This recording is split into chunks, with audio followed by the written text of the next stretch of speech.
Welcome to Sacrilegious Discourse. I'm husband. And I'm wife. Together, we're reading the Bible for the very first time. We grew up without religion and wanted to know what all the fuss was about. Well, what have we learned so far? That God is a dick, and apparently some people believe in talking donkeys? We're not trying to pass ourselves off as experts. Nope, we're just reading the Bible for the first time and giving our first take reaction. If you'd like to join us in this venture, you might consider starting at episode 1. Otherwise, jump in wherever you like. All right, let's go read the Bible. Yeah, let's get to it. Husband! Wife! Do you know where the hell we are? We are in Song of Solomon. And Solomon songs? we just did our first week of it. So we finished. Songs? Yeah, Canticles, whatever the fuck it's called. Song of Solomon. Yeah, go on. But we just did our first week. And we finished that first week of that erotic poem. And so that means we're starting our second week of Song of Solomon. And I think we ended last week with chapter 5. That's correct. Which means that today we'll be going over Song 6 of Song of Solomon, Canticles, Song of Songs, all correct. that shit. All right, let's do this. Okay.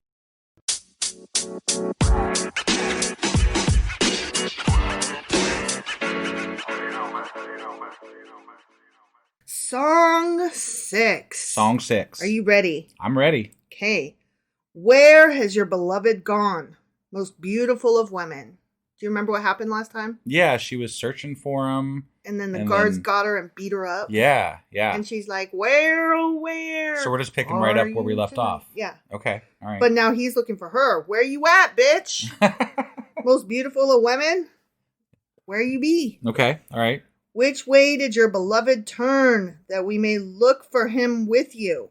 Oh, wait. No, it's still the woman. My bad, yeah, I was going to bad. say it sounded like it was the woman when it started, but. I'm sorry. I get them confused.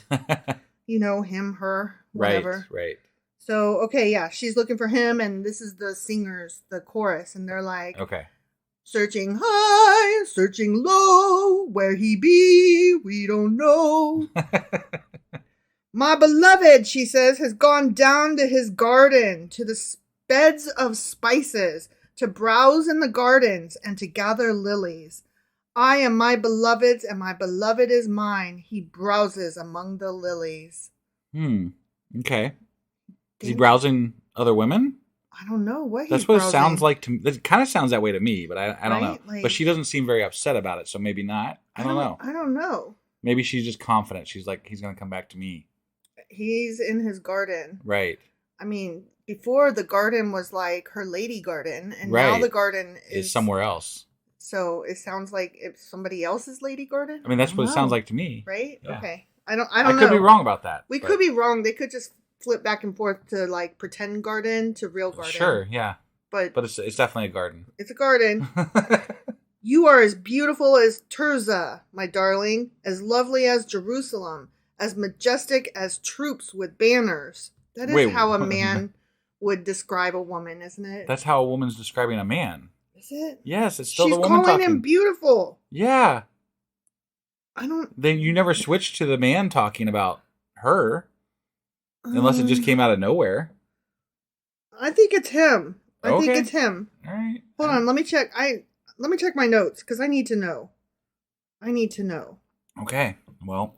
Yeah, this is him. No, this is him. Starting at verse 4, which is where I am. It's him again. Got it. Okay. So I Sorry, was right. I was confused. Because a woman would never ever describe a man as you're as beautiful as a fucking army. Okay. That's fair.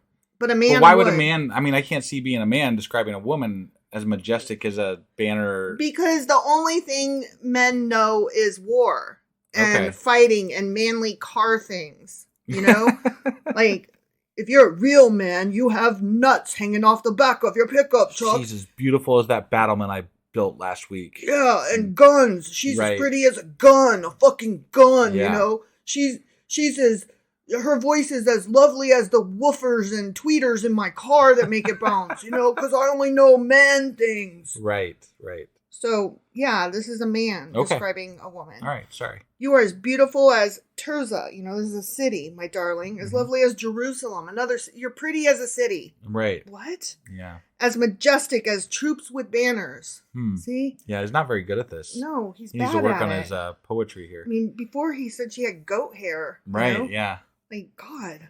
And beautiful teeth. Right. Fucking, I love your teeth, god damn it. Turn your eyes from me, they overwhelm me. Stop looking at me, you got the bug eyes. That's from Ghostbusters. Got it. Janine, you got the bug eyes. Your hair is like a flock of goats descending from Gilead. See, she's always got that goat hair. Yeah. Your teeth are like a flock of sheep coming up from the washing. Right. Again with the sheep white teeth. Right. Each has its twin. Not one of them is missing. You used the same words before. Mm-hmm. This is almost you know exactly why? the same. You know why? Because here's what happened. He's like, hey, friend, you're my friend. Or like his sister or his cousin that's a girl, right? And, yeah. And he's like, tell me some good words because all I know is fucking war and castles and battles. And, so this is just like his memorized spiel? Yeah. So he's like, tell me something pretty to say. And she was like busy like washing clothes or something. And she's like, I don't know. Tell her hair is as pretty as something that you find pretty. And he's like, goats. And she's like, sure, goats. And then like compliment something else that's pretty on her. Like, why do you think she's pretty? And he's like, she's got really white teeth. And the friend or cousin or whatever is like, oh my God, I can't help you. I'm busy. Go away. And so then he's like, that's all I know. I only know your hair is goaty and your teeth are sheepy. Right. And that's all you get for compliments. Except for that you look like a city. And you look like a city. And and you stand tall like you're marching off to war. Right. See? Yeah. That's what happened. Okay. Your temples behind your veil are like the halves of a pomegranate. Oh yeah, we got that one already too. Yeah. He's so unoriginal. Yeah, it's the same stuff.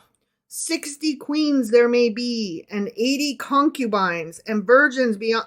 I fuck so many people. I am married to 60 women right now at this counting. Right. And I have 80 concubines that just lay around for fucking. But you, darling, you're the one. And I also, I fuck virgins. Yeah. That don't even get to be, like, once I pop their virginity, I'm done with them. Because they don't even get to come back for more and be concubines. Right. My dove, my perfect one, is unique. I don't believe, if somebody has, let's see, 60 plus, that's 140 at least. So somebody that's has officials, somebody that could go out and just fuck 140 other women.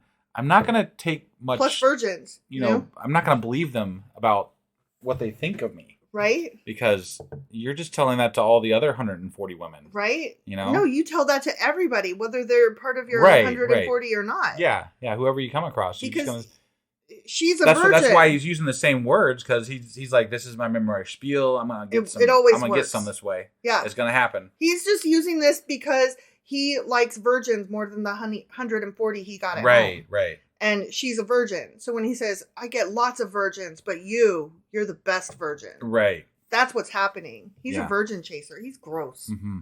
I mean, he was already gross, but now he's really gross. Right. You're unique, the only daughter of her mother, the favorite of the one who bore her. The young women saw her and called her blessed. The queens and concubines praised her. My entire horde of women. They all praise you. They think you're cool. Yeah. Who is this that appears like the dawn, fair as the moon, bright as the sun, majestic as the stars in procession? I went down to the grove of nut trees to look at the new growth in the valley, to see if the vines had budded or the pomegranates were in bloom. Before I realized it, my desire set me among the royal chariots of my people. Come back, O Shulamite. Come back, that we may gaze on you. Why would you gaze on the Shulamite as on the dance of Manaheim? Mahanaim. Mahanaim. Yeah. That's it. Oh, that's it.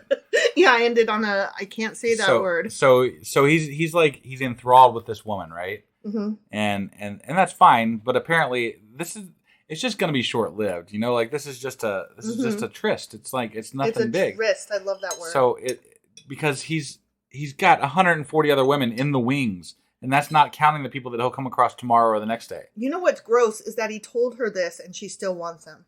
Right. Like, yeah. How sad that she really believes that, but I can change him and I'm special. Well, I mean, for upward mobility, maybe that's the only way to move yourself. You know what I'm saying? Yeah. Like he's picking out these women that he deems beautiful, and maybe that helps them socially or like she gets to or wear economically a pin or something like that. She gets to wear a pin that says "I got shagged by the king."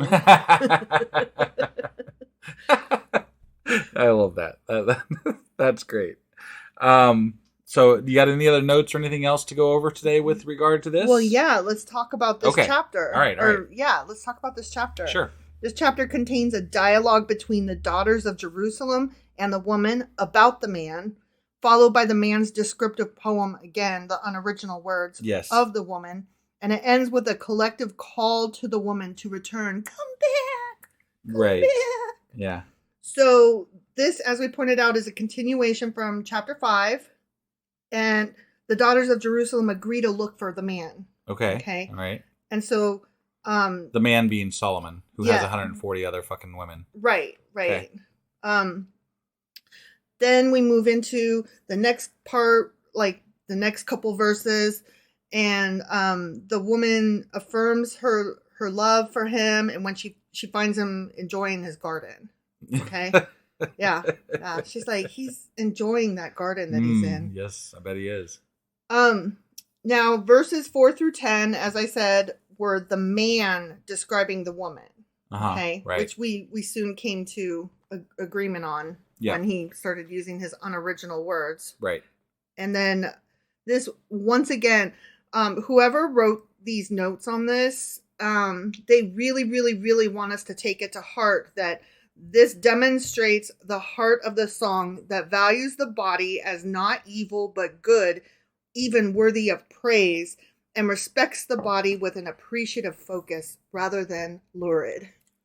We have read that bit in every chapter. Right. I think that's the running theme, but like at the same time, how much is it? I mean, obviously, King Solomon appreciates lots of women's bodies. Right. So, I mean, how I'm taking this kind of with a grain of salt. Like, okay, so King Solomon obviously had an eye for women.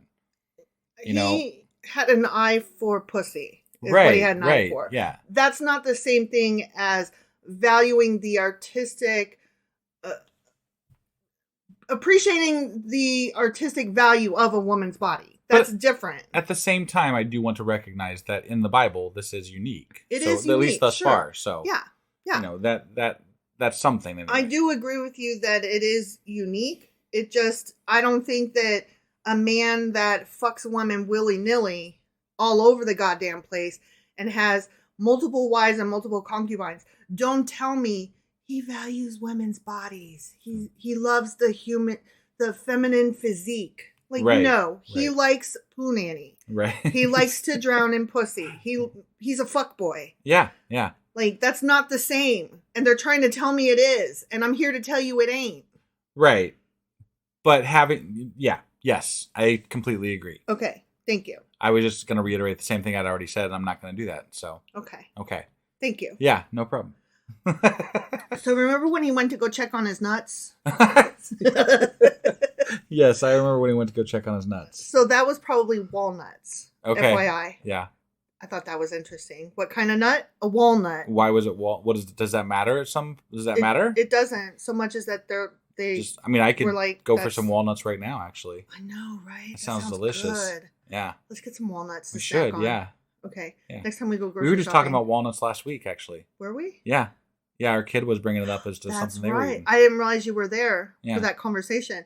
Yeah, they said that at the other house they get walnuts to snack on regularly. And I was like, that didn't occur to me. Let's get walnuts to snack on regularly. Yeah. Yeah, I like walnuts. Yeah. Okay. Definitely better than truck nuts. Definitely better than truck nuts. Yeah. Totally. Yes. Yeah, agree. We're doing so much agreeing today. I like it's scary. that. Yeah. Is it scary? We always agree. I just like it when we agree. Right. Okay, final note is the Shulamite. Mm-hmm. They're at the end. Yep. And I was like, what's that? Right, and how do you pronounce it and everything? Well, no, that was that name that I said, Mannheim, but it wasn't. Yeah. It was whatever it was. Yeah. It wasn't Mannheim, and it wasn't anything else. Yeah. Okay. No, the Shulamite is the name for the bride, which only occurs here in the whole book. Okay. They never say Shulamite again. Okay. And it's not a proper name, because it, like the first time he says, "Hey, Shulamite," and that could be a proper name, right? But then later on, like a couple sentences later, he says the Shulamite, and the word "the" is an article. Okay. Yeah. Like if you say a box or right. the food. Sure. You know. Yep. Those are articles, and that means that it's like a noun, not a name. Okay. Okay. Mm-hmm. And so it can, it means more like that it's a person he was referring to, not by name. And likely it can be interpreted as a maiden of Shulam, like a city. Oh, okay. Okay. All right. And it could be how the courtiers called her because they didn't know her true name. So they used the name of the village near where they were when they saw her. Okay. Or yeah. something like that. Yeah. So they're like, we don't know. We're looking for the Shulamite. Mm-hmm. And so that's how they refer to her. Got it. But that's not her name. Okay. But we can call her that if we want. Hey, Shulamite, what up? Right. Have you found your nut man? Right. He's in the lilies. He's fucking. Mm-hmm. He's in the garden. Right. Hey, Shulamite, how you doing? So that's all I got. That's all you got? That's all I got. Okay. So that's our notes and the chapter on Song of Solomon, chapter 6. Song 6. Song 6. And we will be back tomorrow with... Song 7. So yeah, that's the one. All right. We'll see you guys then. Okie dokie. Bye. Bye.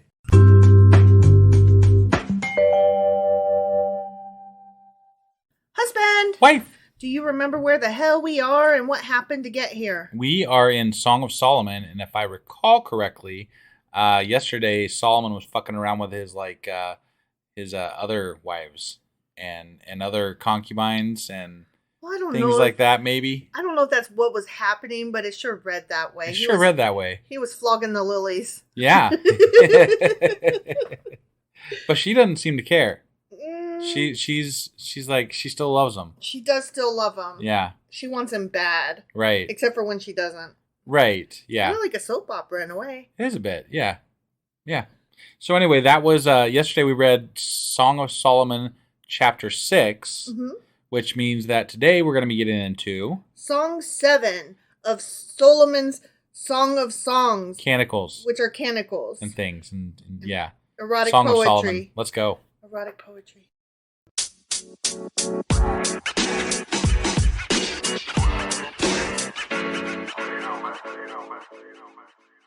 Okay, Song 7. You ready for this? I'm ready for this. How beautiful your sandaled feet, O prince's daughter. Okay, so it's Solomon here. Singing to a girl. Right. It's actually a continuation from yesterday's chapter. He's still talking at her, saying, you got them goat wife white. Yeah, and the sheepy teeth. The sheepy teeth and the goat and you hair. look like a city. Yeah. Yeah. Yes, I forgot about that. You look like a city. Right. You built like a brick house, bitch. We built this city. Oh my God. What? Your graceful legs are like jewels, the work of an artist's hands. Oh, okay. Well, that's actually not bad. You look like rubies. You walking around on rubies. I'm just saying, comparing her to a city and sheep or and battlement. Goats. Yeah.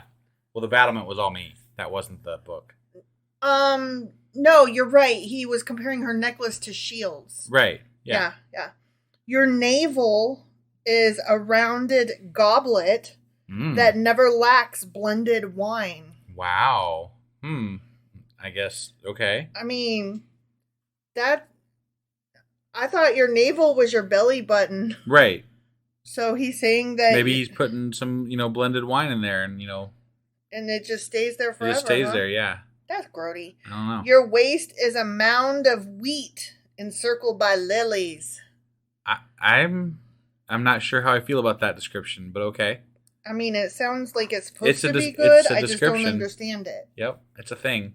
Your breasts, like I've told you before, yeah, are like two fawns, like twin fawns of a gazelle. There we go, repeating. Mm-hmm. Yep. I can't think of new things to say about them titties. Fawns, yeah. Titties, fawns, that's all I got. Your neck is like an ivory tower. It was like David's tower before. It was, you're right, yeah. you're right. But now it's an ivory tower. Mm-hmm. Okay. Well, David's tower maybe was made Maybe it of wasn't. ivory. Yeah, it could be. Your eyes are the pools of Heshbon by the gate of Bath Rabim. I can't speak to whether that's good or bad, so. I mean, anytime you say somebody's eyes are like pools, yeah, that's a good compliment. Sure. Either you're saying that they're a gorgeous shade of blue, or you're saying that they're deep. No, I'm sure it was meant as a compliment. I can't speak to it because I don't know of that. But I can say that comparing her to a city is probably not the best move, man. Or goats, or sheep, right? Or... So, like, he's not known for, like, in my opinion, these aren't the best, They're not the best compliments. Right. No, you're right. Your nose, here we go. Okay. Your nose is like the Tower of Lebanon looking toward Damascus. Again, I'd have to see this tower, but anytime you compare someone's nose to a tower, you're calling I think her you already started honker. off on the wrong foot. You're seeing girl got a honker. She looks like Gizmo. Wait, Gizmo? No, not Gizmo. Gonzo. Oh, okay. I was like, I was thinking like the cute, short little the gremlin guy. Gremlin guy. Yeah, yeah, like, no, I meant the guy from the Muppets. Okay. Yeah, Gonzo. Got it. Yeah. Your head crowns you like Mount Carmel. Nice head. Boy, that head really sits on your body fine there. Mm-hmm, yeah. I like the way your head sits there. I think, honestly, there was probably such a lack of... words? Yeah, things to compare to back then that just if you said something, it was like, oh, he's trying really hard here. It's like if you were like... A for effort. Your one thing is like your one thing. Yeah. And they were like, it is, God, though. You're so perceptive. It's amazing. You do good poetry. Yeah. Your shoe is like another thing that goes on your foot. Yeah. That's not a shoe. Right. That's deep, man. That's so meta. Your hair is like a royal tapestry. Okay. Lots of different colors. It's better than goats. So pictures. Yeah. I actually like. Baby, does my hair remind you of a royal tapestry? I can't say that it does, but I haven't seen a lot of royal tapestries, so. I'm just saying. Okay, you're giving this guy shit. He's actually trying to woo her. I like teed you up a softball and you couldn't even hit it. Fucked that one up hard. You threw the bat into the audience. I sure did. Why? Yeah, why? With the ball even. But why? Why did you do that? Speaking of which, did you see the video of this woman? They found her apparently, but she was like, there was a ball being tossed into the stands at a baseball game, and this woman literally ripped the ball out of a kid's hand, like this little girl's hand, and she's like almost in tears. Oh wow! And then so it's a thing now apparently. That happens every year, it seems like, but usually it's a dude, and then like he gets caught on camera, and then he like gives it back to the kid, right? Or like a bunch of bigger tough guys come and take it from him, and are like, seriously, you're gonna take a fucking ball from a kid, huh? Right. You big man. Well, I mean, they were both going for it, but at one point the ball ended up in her hands, and that's when she ripped it out of her hands. And it's like the woman. You said her hands. Sorry, no. She ripped it out of her. The older woman had it, like she was reaching out to grab it, and then it kind of fumbled it, and then when she fumbled it, it ended up in the little girl's hand. Oh. And when it ended up in the little girl's hand, she just reached in and grabbed it and yanked it out. Oh my God. Right? I'm like, no, you just let the little girl fucking have it. Yeah. There's not even a question there, is there? I don't think so. That's horrendous. You're a heartless bitch. You need the ball. And you know what sucks? That Karen ass bitch. She's going to go home with that fucking baseball, and she's not going to do anything with it. Right. And she's going to keep looking at it, and it's going to be like in her way, and she's going to toss it in the trash or put it out in the fucking next year's garage sale. Yeah, I'll try to find a link to the video because I just saw it in passing, and I was like, oh my God. I can't watch those because they make me so angry for the human race. Like, she doesn't even want the ball. She just wants it because somebody else wants it. Right. You know what I mean? Right. Clearly. Because if she was in her right fucking mind, there's no way that she would literally take that out of a child's hand. Look, I would love to catch a baseball at a baseball game, but it's not going to come at the expense of a little kid. Right? Like, if it comes right to me and I snag it, that's mine. Right. But that's the only time at this point in my life that I'm getting a fucking baseball at a baseball game. Right. It's got to come to me. Yeah. I'm not fighting a goddamn kid. No. Because you know why? Because you're decent and because you do have hair like a tapestry. Nice way to bring it back. Yeah, that was good. Yeah. The king is held captive by its tresses. Okay. Yeah. The king's like, nice hair. Right. And the guy is like, nice tapestry. See? Yeah. How beautiful you are, and how pleasing, my love, with your delights. Oh, afternoon delight.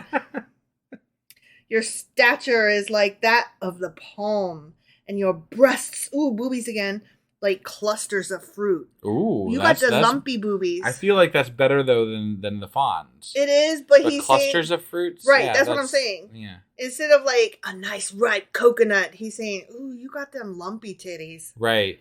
Ooh. Yeah, I mean, like I'm thinking like pineapple. Like that would be bad. That would be bad. I mean, size-wise, good. Look, I'm not trying to shade anybody who has lumpy titties, because I have lumpy titties. Like, they're fibroid, and that's not fun. Right, right. So I'm just like not trying. I'm sharing. I'm oversharing because it suddenly occurred to me that people might think I'm making fun of people with lumpy titties, and I'm not. No, I have lumpy titties, but I would not be happy if you were like, babe, your lumpy titties are just like a clump of fruit. I would be like, fuck you, get the fuck out of here. These titties are not for you. Okay, anyway, breasts like clusters of fruit. Right. I said, I will climb the palm tree. I will take hold of its fruit. That's in quotes because he said. But yeah, he said it. I am gonna grab those titties so goddamn hard. I'm gonna yank them right off the tree. Right. Ooh, don't do that. Yeah, don't do that. That's not good. Don't do that. May your breasts be like clusters of grapes on the vine. The fragrance of your breath like apples, and your mouth like the best wine. Like that shit I put in your belly button. Yeah, right. Mm-hmm. Yep. Mm-hmm. Make sure you save some of it for your breath. Clusters of grapes on the vine. It's just that doesn't work in my head for breasts. No. Even if you took them off the vine and clumped them up and stuff, it'd still be lumpy. Unless you're talking about that girl has itty bitty titties because she's only like 12, which is gross, right? Like, that's gross. Right. Or you're saying that those grapes are so goddamn huge, they look like tits. I mean, maybe they made bigger grapes back then. I don't know. I'm just saying, those are the only two ways that grapes can be compared to tits. Maybe the Israelites had, boob-sized grapes. Or grape-sized boobs. That would be amazing. Wouldn't you like a boob-sized grape? No, I would not. You wouldn't? I think I might. I think that the middle of it would be too mushy or liquidy. Oh, I love that part, though. No, but I mean, I think it wouldn't go well. I think it wouldn't be good. Oh, okay. All right. I think that it would go bad. But if it was like first. just like a grape, like if it stayed the right consistency and everything, If it was consistent with grapes as we know them today, then yes. I would like tit-sized grapes. Okay. All right. Fair enough. You know what? I would also like grape-sized tits. Because how much easier was life when I was flat-chested it's than it is now? It's a lot less now. to deal with, right? Yeah. Before I had children, I was so flat-chested that I could wear a sweater in the middle of winter, and you couldn't tell that I didn't have a bra or anything on underneath because I was just so flat. Right. Like, it didn't matter. Yep. And there was no jumping up and down and shaking and hurting and going on rides at the amusement park and them swinging back and forth and bouncing on shit. Right. No, there was none of that stuff. Right. Oh, I would love me some grape-sized titties, just so we're saying, All right. So may the wine from your belly button, Yeah. That wine go straight to my beloved, flowing gently over lips and teeth. Yeah. Okay? Mm-hmm. I belong to my beloved. This is her now. Okay. And his desire is for me. She belongs to him. Mm-hmm. Yeah. And I mean, technically, I would say that's probably correct. Yeah.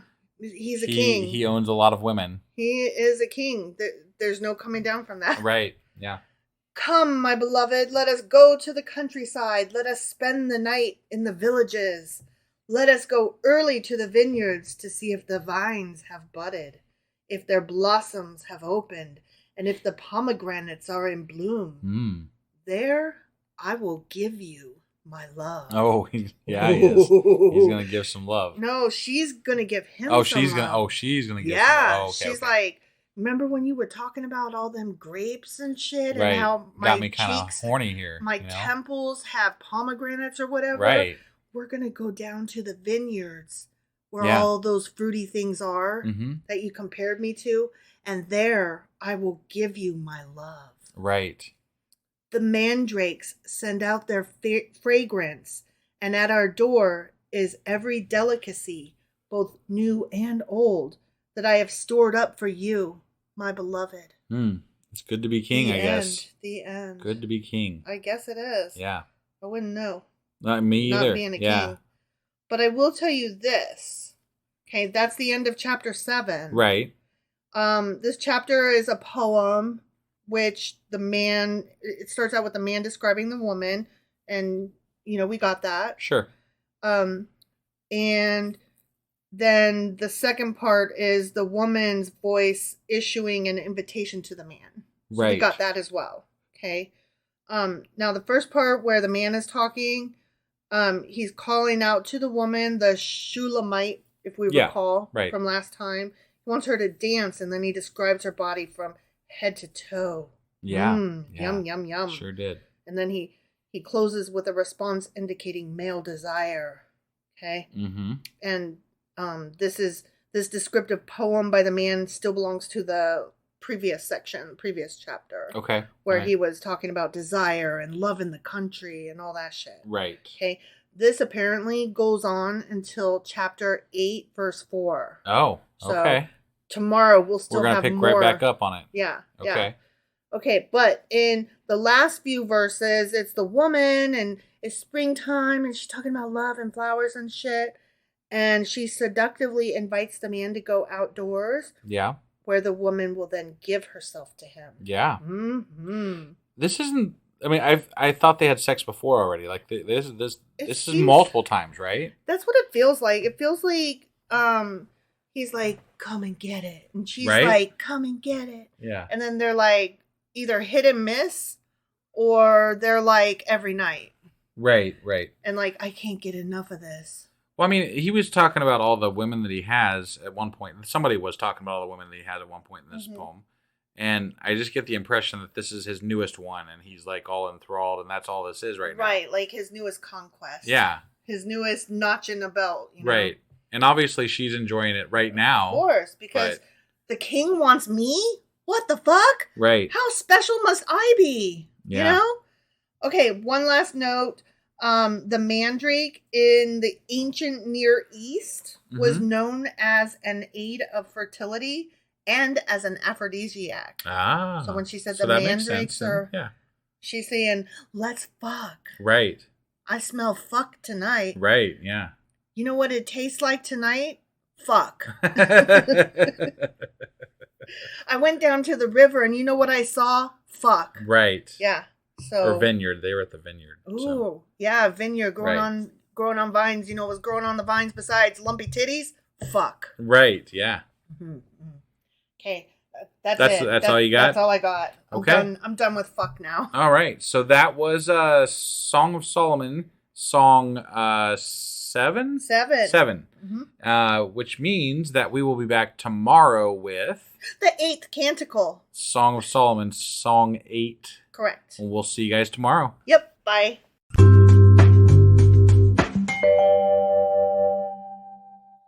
Husband. Wife. Do you know where we are? We are in Song of Solomon. And we just read song 7, I believe. We did. And so that would mean that today, what are we getting into today? We are reading song 8. Okay. Of those songs that are Solomon's. We're getting into song 8. Mm-hmm. And guess what? What? You already know. Don't pretend you don't. Somebody in Discord ruined it. It's the last one. Yeah, it's the last chapter. Yeah. We're done with this book after I finish this tonight. Yeah. I was going to surprise you with that news, and then we got onto Discord early because we do Discord every Tuesday at what time? 10 p.m. 10 p.m. Eastern. Yep. If you would like to join us and further spoil things. Yeah, thanks, Brady. Great conversations are to be had there, and fun is had by all, I believe. Definitely. And you can tell husband things he's not supposed to know and give him spoilers. Also, the link is in the show notes, so check it out. Yes, do. All right, let's. You ready to get into song 8 and the last song? Yes. All Let right. us do this. Okie dokie. Oh, okay.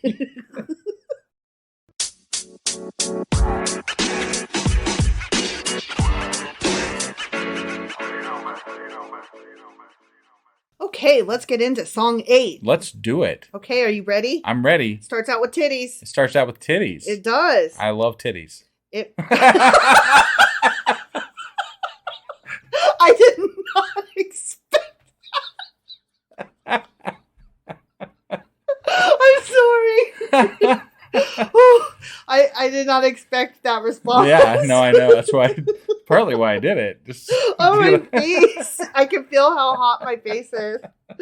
Sorry. Okay. If only you were to me like a brother who was nursed at my mother's breast. Oh, that's not what? Okay, what she means is if we lived in the same house. Like if you were as close to me now as my brothers were when we nursed. Okay. It's an analogy. It's a bad analogy. It's so bad because it sounds incestuous. It really does, yeah. But it's not meant incestuous. Right. No, I guess I get it. I want to make fun of it because it's incestuous and it's titties. Right. Yeah. But okay, I'm just trying to be a grown up here. Sure. Yeah. Okay. She just means she wishes that he They was were as close. close to her. Right. Okay. Yeah. Then, if I found you outside, I would kiss you, and no one would despise me. No, because it's okay to kiss your brother like that. I guess. Just kidding. I don't know. I think she's just saying like if we were already married, if you were already part of my family, right. Then I could kiss you. But right now, you're not related at all in any way whatsoever. Right. You're nobody to my family. And so we got to hide it. We're fucking with the goats. Yeah. At noon under the tree in a secret tryst. Right. So and why do they got to hide it? Religion. Exactly. And probably also because she's only 12 with her little grape-sized titties. I mean, just being honest. Jesus. I would lead you and bring you to my mother's house, she who has taught me. I would give you spiced wine to drink, the nectar of my pomegranates. Yeah, you would. His left arm is under my head, and his right arm embraces me.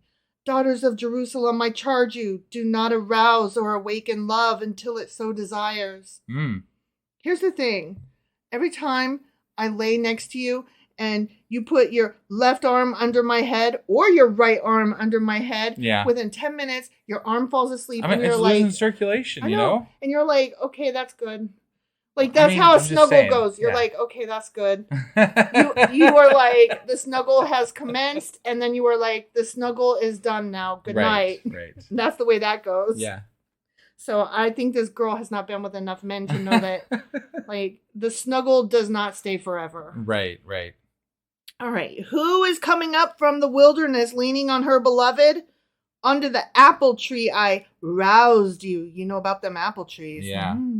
There your mother conceived you.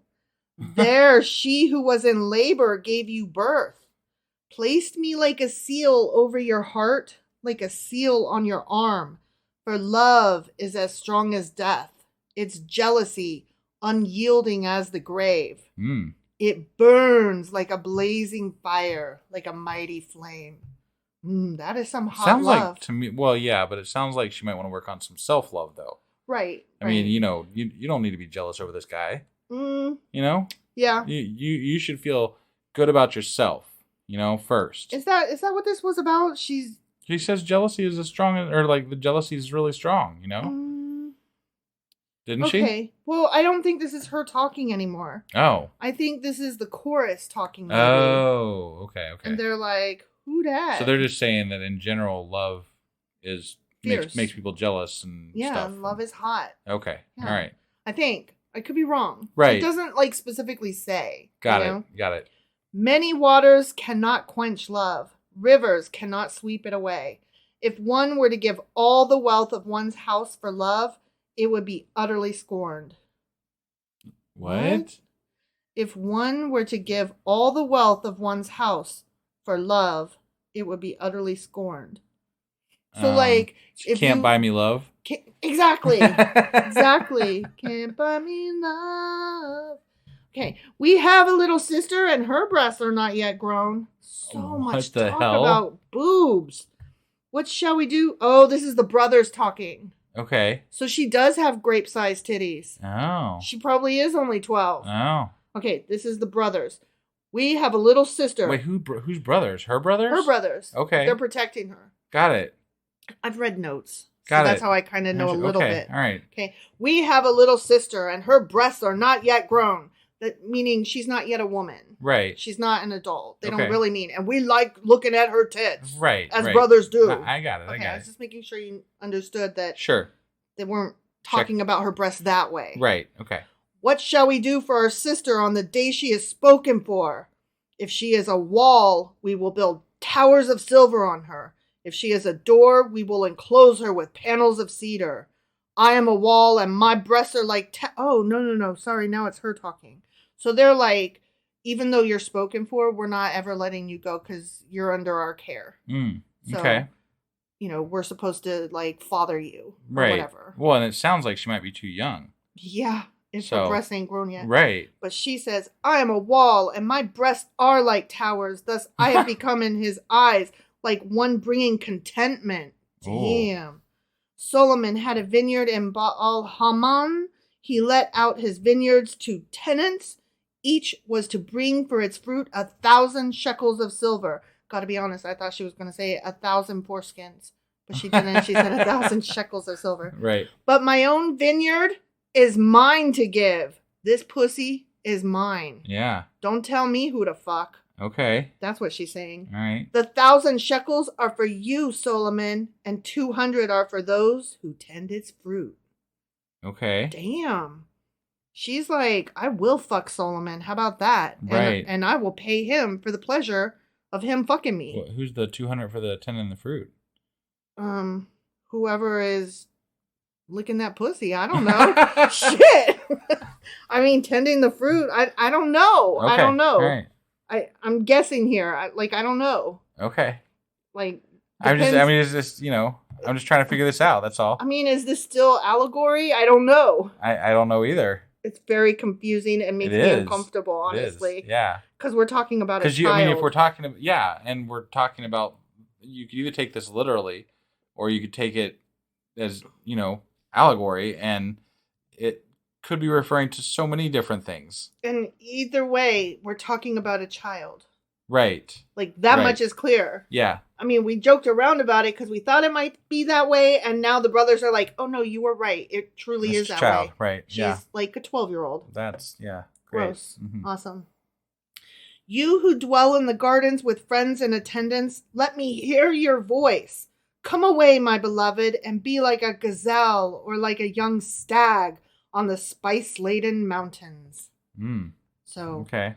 I guess they're going to go off together. And that was the end. That was the end. That was the end. Okay. Okay, I have some notes here. Sure. Okay. This chapter contains dialogues between the woman and the daughters of Jerusalem, the woman and her brothers, and then finally the woman and the man, which is the bride and the bridegroom.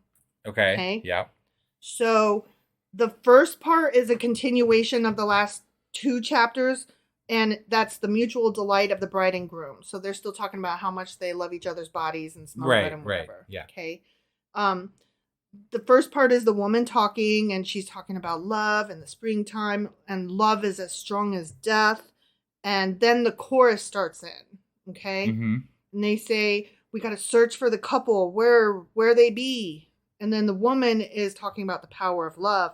And that's when the brothers are like, excuse you, we have a thing to say about our younger sister. Right. The woman's maternal brothers decide to keep their sister's virginity intact. Okay. So they haven't done it yet, apparently. Apparently. I don't know. But they do it in such a disparaging way, which recalls them their maligning attitude in chapter 1, verse 6, which I looked up so that I could refer back to it. Yeah. She says, my mother's sons, which remember that would mean that it was her full brothers. Sure. Not her half brothers, because they were her brothers through her mom. Okay. Mm-hmm. They were angry with me. They made me the keeper of the vineyards, but my own vineyard I have not kept. Oh, Okay. Yeah. So that's like a double play on words because she's like, they made me work out in the garden, whatever. Right. But I got my own lady garden and I'm giving that shit away. Got it. Then it moves on to the woman and her defense and talking about Solomon's vineyard. So as a response to the brothers, the woman, God, I can't call her the woman now that I know she's only a 12-year-old child. Right. She answers her brothers mockingly. And when in song 1, those verses that I just read, when she kind of complained about her brother's antagonism towards her, like there's that juxtaposed against here where she stands up for herself and she's found her peace. Like there she's like, I don't even know about this pussy. And over here she's like, I got this pussy and I will give it to King Solomon and I will pay him and he is going to have it. Got it. And by pussy, I mean grapevines or lady gardens or whatever the fuck else you want to call it. Yeah. Cities. Yeah. Right. So then the man calls upon his bride, the Shulamite, to let his companions hear her voice. He's like, she really wants to fuck me. What can I do? I mean, you know, when girl is down, what you gonna do? Right. I'm Solomon, man. Everybody listen to how much she wants me. Right. In the community of Sephardic and Oriental Jews, the congregation in traditional synagogues goes back and recites verse 13 after reciting verse 14, the last one, to avoid ending a reading on a negative note. Because at the end, they don't really get together. They just kind of go back to where they started. Yeah. Right. So in order to not end on that negative note, they go back and they read the previous verse again. That's okay. Silly, right? Yeah, right. Yeah. I mean, it's no less silly than people who get married at a half hour instead of an hour. Because that way, the whole time that they're having the ceremony, the hour hand is moving upwards. I never heard of that before. Yeah. I didn't, That's a thing. I didn't know. Like, so if you want your wedding to be at 4, you should actually plan it for 4:30. Because otherwise, if you get married at 4, then the whole time you're getting married, the hour hand is moving down. And then that apparently that's a bad thing. That's bad luck. Oh.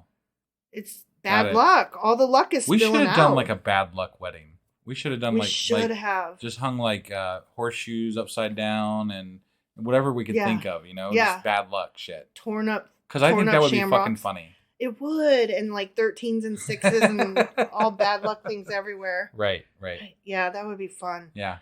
So okay, in the last verse, the woman, this is about her departure. Okay. The woman's voice calls out to her male lover to run like a gazelle or deer to wherever off into the perfumey hills, right? Sure. And that way the lover's game can begin afresh and it's suspended in time and just they keep circling back around each other. I see. Yeah. Okay. It does imply that there's another meeting and it prolongs indefinitely the moment of young love. Right. Yeah, I mean, we're talking about a poem here, essentially. So that kind of makes sense. They're trying to capture that moment, that type of love, right? Right. And you can't really, it doesn't go on forever. So they found a way to make it go on forever, sort of, I guess. I swear, I know I've said this before, but I swear there is a touch of the Greek in this. Sure. The setup of it. The way that like they're trying to talk about the body, but also the insistence that the body is not a lewd or horrible thing, but that it's beautiful. And also the endless love and the cyclical nature of it and trying to capture all of that. Like that just feels very Greek to me. Yeah. And the only reason that this was included in the Bible is because of its proximity. Like it's Solomon adjacent. And so they were like, well, it's kind of gross, but okay, we'll let it slide. Like, honestly, like if you read on it, everybody's like, it's weird that this book is there. Sure.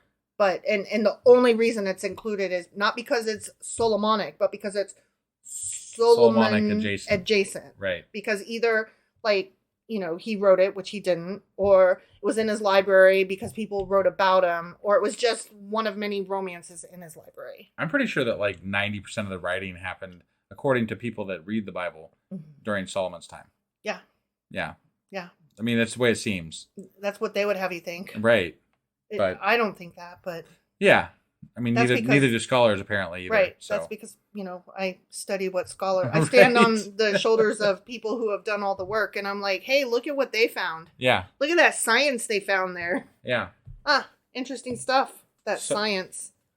So is that pretty much what you have for us today, then? That is what I have for us today, then. That means that we have wrapped up our last episode, official episode of Song of Solomon. Correct. And I guess we'll be getting into special episodes coming up here. Yeah, so this is coming out on Wednesday. So on Thursday, we will do like a wrap up about the Song of Solomon. I don't know that there's a lot more to say, but I'll find some interesting stuff. Something. Some references. I don't know. We'll find something. Yeah. And then we'll do Contradictions, which is also You're Always Wrong on Friday. Yeah.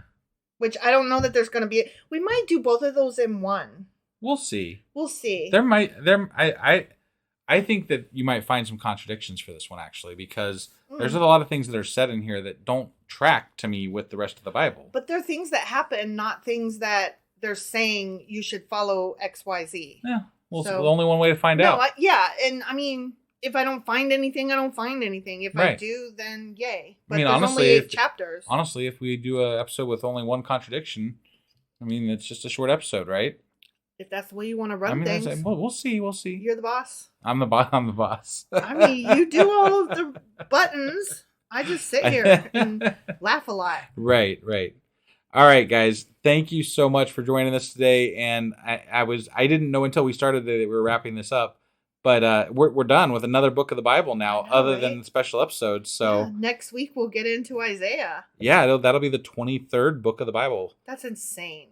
Right? Yeah, we're now on the 23rd book. I can't believe how much we've read. I know. Yeah, we're going on like 3.5 years now. It feels crazy. It feels like we're finally getting somewhere, though. It does. That's because all these ones are pretty short. Right. So we're finally moving right along. Yeah. Get it. Yep. Get her done. Yep. All right, guys. We will see you tomorrow. Yep. All right. Bye. Bye.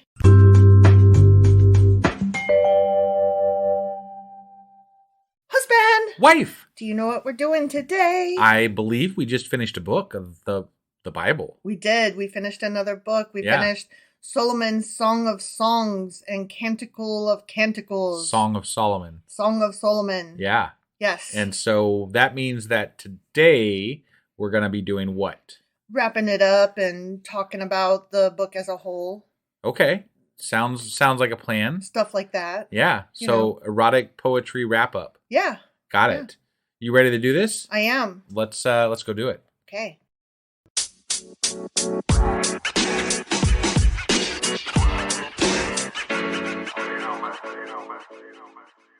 Okay, so we are going to talk about Song of Songs. Okay. Song of Solomon. Song of Solomon. Yeah. You try to confuse everybody all the way through this. Well, that's because it's got a million names, and I'm just going to say them all every time. Because it doesn't have a specific name. No, I know. If it can't be bothered. I like the keep it simple, stupid, I'd like to say it is stupid, so I'm going to prove that by every time I mention it, not knowing what it's called. Got it. So okay. I thought we would talk a little bit about the book itself first, and then we talk a little bit about who is the Shulamite woman. Got it. Who she be. Okay. Okay? Yeah.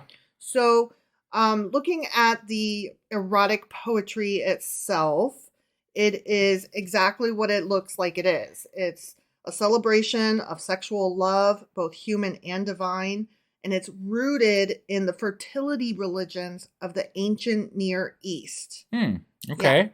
Yeah. Right. It's also about the sacred marriage rite and the funeral feast. That's actually interesting because as we were reading through it, you mentioned they compared, and they compared a lot of the beauty to, spices and things of the Far East. Yes. So that's interesting. Right. Kind of makes me feel like, oh, okay, cool. Yeah. Like I picked up on that. Right. Yeah. Right. No, that's awesome. So the question keeps coming up: what the fuck is a collection of erotic poems doing in the Bible? Right. Yeah, no, that's a great question. There are several different theories. If we discovered the book today, there's absolutely no fucking way it would be included. I mean, that just goes without saying. Right, yeah. But it's fun to say. Does not fit. Because sex. Yeah, that too. Sex is natural, sex is good. Not everybody does it, but everybody should. Yeah.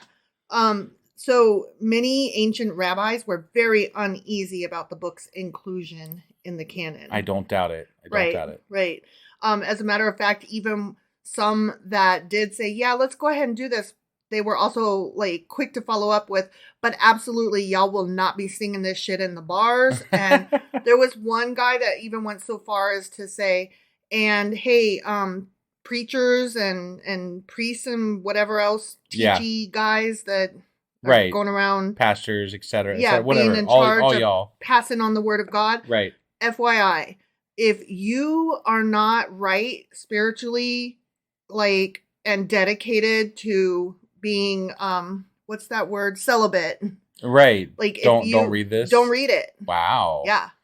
I was gonna say, actually, this is probably the book that they kept underneath their mattress, right, like this was their Playboy magazine. Yeah. That there's more truth in that than you might have thought. Yeah.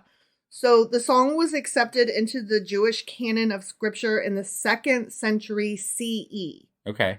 Right. After a period of controversy in the 1st century. So it was like, should we, shouldn't we? Should we, shouldn't we? And then in the 2nd century of this side of the continuum, they were like, well, okay. Right. And it was a result of many rabbis seeing this text as merely secular love poetry and not worthy of canonization. So they were like, this is just sex. Right. This has no religious value. I mean, it really doesn't. Insofar as I can see, right? There is no religious value that I can see. No, but not with regard to Christianity and Judaism. Right, you'd have to try really hard. Right, and they do. They try really hard. Yeah. They take the allegory tact. Right, and I'm like, you can, but that's just like your opinion, man. Right. It was considered as one of the books to be excluded.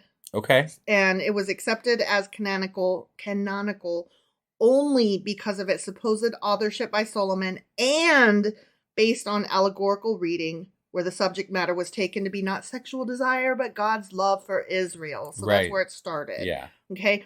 Now, putting this on the bookshelf, a lot of people maybe suggest that it was just a book in his library that was what's it called? Opera being done at the time. Okay. That was like trendy. And so it was like just one of those things on his bookshelf. Got it. And that kind of, there's like almost not stage direction, but like, and then these people say, and the chorus responds. Right. No, And I mean, you can actually picture it in your head as a musical done on stage. That's actually a good point. Yeah. So that's my thought on it. I kind of lean towards that it was a production and he had it on a shelf.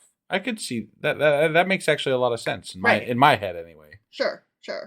Now, some still today avoid this book altogether. Okay. Remember when I was saying that if you don't feel like you're close to God, let me tell you exactly what this guy said. Okay. His name was Origen. And he lived circa 185 to 254. Okay. So like way early on. Okay. Yeah. He was an important teacher in the early church, and he said of the Song of Solomon, I advise and counsel everyone who is not yet rid of vexations of the flesh and blood and has not ceased to feel the passions of this bodily nature to refrain from reading the book and the things that will be said about it. Now, he felt that he was prepared because he castrated himself when he was a young man. Oh, man. So he was definitely removed from wanting that kind of pleasure. Yeah. So he's like, I'm good. Right. So that's just disturbing. Dedication to the Lord. Mutilating yourself for God. Yeah. That's disturbing to me. That's higher level bullshit. It really is. It really is. Song of Songs is one of the overtly mystical biblical texts for the Kabbalah. Remember, that's that mystical stuff? Yeah. Yeah. It gives an interpretation on all the Hebrew Bible. Okay. The Kabbalah does. Yeah. And following the dissemination of the Zohar, remember that was the Kabbalah book thing? Okay. Yeah. In the 13th century, so, right. Still early on. Right. Jewish mysticism took on a metaphorically anthropomorphic erotic element, and Song of Songs is an example of this. So. Okay. There's that. Yeah. Well, I mean, we talk about this all the time, but you can twist the Bible to be whatever you want it to be, right? There's so many different takes on it, and especially if you take into account some of the things that are left out of it, you can basically write whatever version of Christianity or Judaism that you want. Of course you can. It's just a matter of how you interpret it. Listening to hateful preachers pull out pieces. Yeah. I'm like, but I could be just as emphatic by pulling out all the things that disagree with that, all the contradictions. Yeah. If I was an asshole blustery on a stage like you and saying, this is absolutely the truth and the way because it says right here and consider, verse blah, blah, blah, blah. Like if I was a blustery asshole, I could totally be the same way. I could be as emphatic and like, this is the final word. Right. Which, more to the point, the way that we're reading the Bible, I think we're doing it on purpose in such a way that it is literal-ish because you can interpret these things in so many different ways. Right. Like, we want to leave it up to the individual to take it as we read it and as we respond to it because who gets to be the ultimate authority on how it does get interpreted? That's what bothers me. Right. These people that get up on stage and say, my interpretation is the interpretation. And I'm like, who the fuck are you? Right. There certainly is no God telling us this is the way to interpret it. Right. So what gives you that authority? Right. Like, what do you think gives you that authority besides the fact that you're a blustery male? Right. And we all know how wife feels about fucking blustery ass males. Yeah. Ugh. Right. So Jewish tradition reads this book as an allegory of the relationship between God and Israel, which we already knew. Yep. And in modern Judaism, certain verses from the song are read on Shabbat Eve or at Passover, which marks the beginning of the grain harvest, as well as commemorating the Exodus from Egypt. And I think I said some of that like up front before we started the book. Yeah, I remember you saying but it just kind of bears repeating when we talk about different ways that people read this. Yeah. And according to Jewish tradition, it's supposed to symbolize the love between the Jewish people and their God. Got Which, that's nice, whatever. But that's not how it reads. No. I mean, I can't it's get over really not. Like, I tried really hard to imagine it as an allegory for the relationship between God and Israel, and I couldn't get myself there. Because it's not. Right. It's just not. When we get into who was the Shulamite woman, there's a better theory for what this shit is all about. Okay. All right. Yeah. So the literal subject of the Song of Songs is love and sexual longing between a man and a woman, and it has little or nothing to say about the relationship of God and man. Okay. Which, like, no shit. Right. And in order to find such a meaning, it was necessary to resort to allegory, treating the love that the song celebrates as an analogy for the love between God and church. So the Christian church's interpretation of the song began as evidence of God's love for his people. Okay. Both collectively and individually. Sure. Which, I mean, that's very similar to Jewish tradition. Right. Well, you had said earlier that it was the relationship between God and church or whatever, or Jesus and church or whatever. But either way, you're still doing a heavy mental acrobats to get there. Yes. You're either saying, let's pretend that this is about God and Israel. Or you're like, no, let's pretend this is about God, Jesus, and the church as the bride. Right. And it's like, no, neither one. Right. There is no fucking that is done with any of those things. This was about fucking, you guys. Yeah, it really was. And let's not pretend otherwise, you sillies. Over the centuries, the emphasis of interpretation shifted. First, which I found this interesting, like how they read it shifted over time. Yeah. Okay. So first, they read the song as a depiction of the love between Christ and the church. The 11th century, they added a moral element. And this is just the Christians I'm talking about now. Yeah, sure. Okay? Right. Like, we already see that it went from a shift from the way the Jewish interpret it still today. And now... how the Christians interpret it. Yeah. Right, yeah. And so first it was just the Christ and the church, the end. Then in the 11th century, they added a moral element. And then in the 12th century... they started interpreting the bride as the Virgin Mary. Oh, keeping herself really? chaste. I don't see how you get there, but okay. Yeah, I don't either, but that's interesting. Right. And with each new reading, it would absorb the previous interpretations. Got it. So it didn't ever replace the old interpretations. It just kind of adapted them the way the Christian religion does. Well, and what I know about Christian religion in general is that they never read an entire story. Like right. they pick out bits and pieces that are convenient for their interpretation as to how they want to present it. Mm-hmm. And so I could see you picking it apart and using this verse and that verse to make it say what you want it to say. Exactly. But you can't read that whole thing in full and come up with that same fucking message. No, it's not can't. there. It's not. Yeah. No, I totally agree with you. So, as you just said, these theological themes are not found explicitly in the poem, but rather come from a theological reading. Right. So, let's pretend. Okay? Right. A cherry-picked version. Yes. Nevertheless, what is notable about this approach is the way it leads to conclusions not found in the overtly theological books of the Bible. So, right. There's nothing to support any of these ideas of anywhere let's else pretend. in the Bible. Yeah. Right. Yeah. Those books reveal... I found this really, really, really interesting. Okay, the other books of the Bible, they reveal an abiding imbalance in the relationship between God and man, ranging from slight to enormous. Right. Like, the relationship between God and man is completely just... Right. God wins every fucking time. Yeah, he's so powerful, he's strong, I'm a piece of shit. Sure. Right? Yeah. Reading songs as a theological metaphor produces quite a different outcome. It's more of an intimate relationship with God and a very close relationship with God. One in which the two partners are equal, bound in a committed relationship. Right. So it doesn't even hold up under that scrutiny. Right, right. But that's convenient for a more liberal take on the Bible. Mm-hmm. But again, you're still cherry picking. You're still taking what you want from it to make it what you want. Exactly.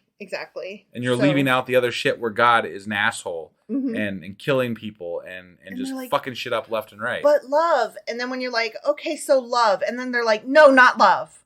And it's like, what? You just said, no, only that one time. Right. And they're like, it's Christ is love. And you're like, so Christ is love. And they're like, oh, but not really and always. And, you're too soft. The part that bugs me about the Bible is the many, many, many inconsistencies in it. Mm-hmm. And that's just where we're at so far. And I know there's more to come. Yeah. It's so... annoying. Yeah. Infuriating. It really is. Irritating. Vexing. In modern times, the poem has attracted the attention of feminist biblical critics. I can see that. With some treating it as an exemplary text. Because she was in charge of her own body and self, and she stood up and decided whomst she would fuck and whomst not. I get that, but if you're reading that portion of this book, you have to have also read the bit where she's underage. And I know that there's no explicit text saying I'm going to get to that when we talk about who is the Shulamite woman. All right. I'm going to get to that. Okay. So hold on to that thought. I'm holding. Okay. I'm trying. I mean, I'm the one that brought up, hey, titty-sized grapes, this is a kid. No, I know, but then when you pointed it out to me and we read a little bit further, it was like, oh, so Jesus. Obvious. Right. Yeah. But we'll get to that, okay? So continuing talking about how Christianity treats the book, the song. Yeah. The Church of Jesus Christ of Latter-day Saints specifically rejects the Song of Solomon as inspired scripture. So they're like, no, it's not even part of Not even in their Bible. No, wow. It's not canon for them. So we can't talk to the Jehovah's Witnesses about that then? I'm like, let's talk about the Song of Songs. And they'll be like, what's that? That's not in our book. Here, let me pull out my Bible. Let's read through it together. Yeah. Maybe we'll learn something. Since we both love Christ so much, yeah, we're all going to heaven, right? Yeah, but we're not. That would be interesting. Like, it's good to know that that's not in that book, because that would be an interesting little exercise if anybody cared to do it. Yeah, only if you tell me how old was the Shulamite woman. Who's the Shulamite woman? I am going to need you to record that and send it to us if you do it. Yes. So yes, definitely. So now we've talked about how the Jewish and how the Christians read the book. Let's talk about the Muslims a little bit. Okay. So Muslim apologist Harris Zafar presents the traditional... This is so interesting. Yeah. So interesting. Presents the traditional Muslim contention that the Song of Songs mentions Muhammad by name in chapter 5, verse 26. Okay. I know. I was like, how the fuck do you get that? So I take it that this is in the Quran as well. Is that apparently? Okay. All right. Yeah, I haven't read the Quran, so I can't tell you. But if they have an opinion on it, then I would imagine so. Right. So I was like, how did you get Muhammad out of any of that? But let's not forget we're reading it in English. Sure. Okay. Sure. So chapter 5, verse 26 of Song of Songs is, his mouth is most sweet. He is altogether lovely. Okay. Like, where is Muhammad in that? Right. Zafar argues that in the original Hebrew, those last two words are pronounced Muhammadim with the suffix im, expressing respect and greatness, as in the Hebrew word Elohim. Okay. All right. So Muhammadim, Elohim. As the first translations long preceded Muhammad's births. Let me try that sentence again. Sure. As the first translations of this book long preceded Muhammad's birth, translators, he suggests, not knowing any better, adopted the more mundane reading that Jews and Christians still use today. So Zafar also supports the view that the Song of Songs is not a love poem narrated by a man about a woman, but is instead a poem narrated by God about the people of Israel. So very similar to the Jewish tradition, except that he believes that the name of God via Muhammad is mentioned in this Bible. Got it. So it's also in this story. Prophetic then. Yes. Yeah. Yes. Okay. So I thought that was super interesting. Yeah. That is very similar to the Jewish interpretation, except for. Okay. And actually, he raises a valid point. I can't argue it because I don't know enough. Right. Yeah. I mean, we're not going. I mean, it's hard enough to keep up with what we're trying to learn about the Bible and everything, let alone English. Dive into all the stuff on the interpretation Quran about, of language. Right. Yeah. So to me, that is a valid point. May or may not be true, but worthy of consideration. Sure. Yeah. So others see this book primarily as a drama dealing with three characters. There's Solomon, there's a simple country shepherd, and there's the young maiden. Okay. All right. And I didn't really understand that there were three people. I didn't either. Like, I didn't take I thought that the country shepherd and Solomon were like the same person. Yeah, that's kind of how I thought. But there are interpretations where there's two different guys. Oh. Yeah. And so we're going to talk about that in a minute. Okay. And that story is the one that makes So is this like a love triangle or something? Yes, actually. And it makes a lot of sense when we get into this more. Okay. All right. Okay. Yeah. When we talk about who the fuck is the Shulamite woman. Sure. Okay. Yeah. So the idea is that Solomon one day traveled through his kingdom in this version of the story. Yeah. And he saw the young maiden and was captivated by her beauty. Though she was betrothed to the simple shepherd, Solomon brought her back to his palace and tried to win her affection with all lavish gifts and loving words. Oh. Though her resolve wavered, just before she gave in to Solomon's attention and affection, she fled his palace and went back to her simple shepherd, her true love.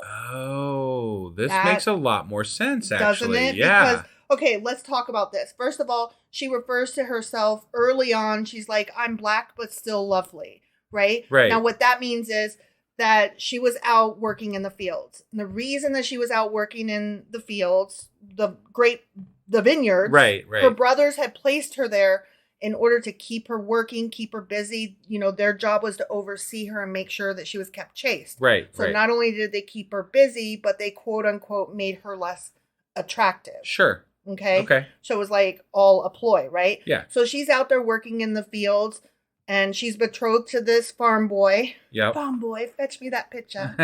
And she's fine with that because they love each other. Right. Okay. Okay. And then Solomon and his dudes camp nearby.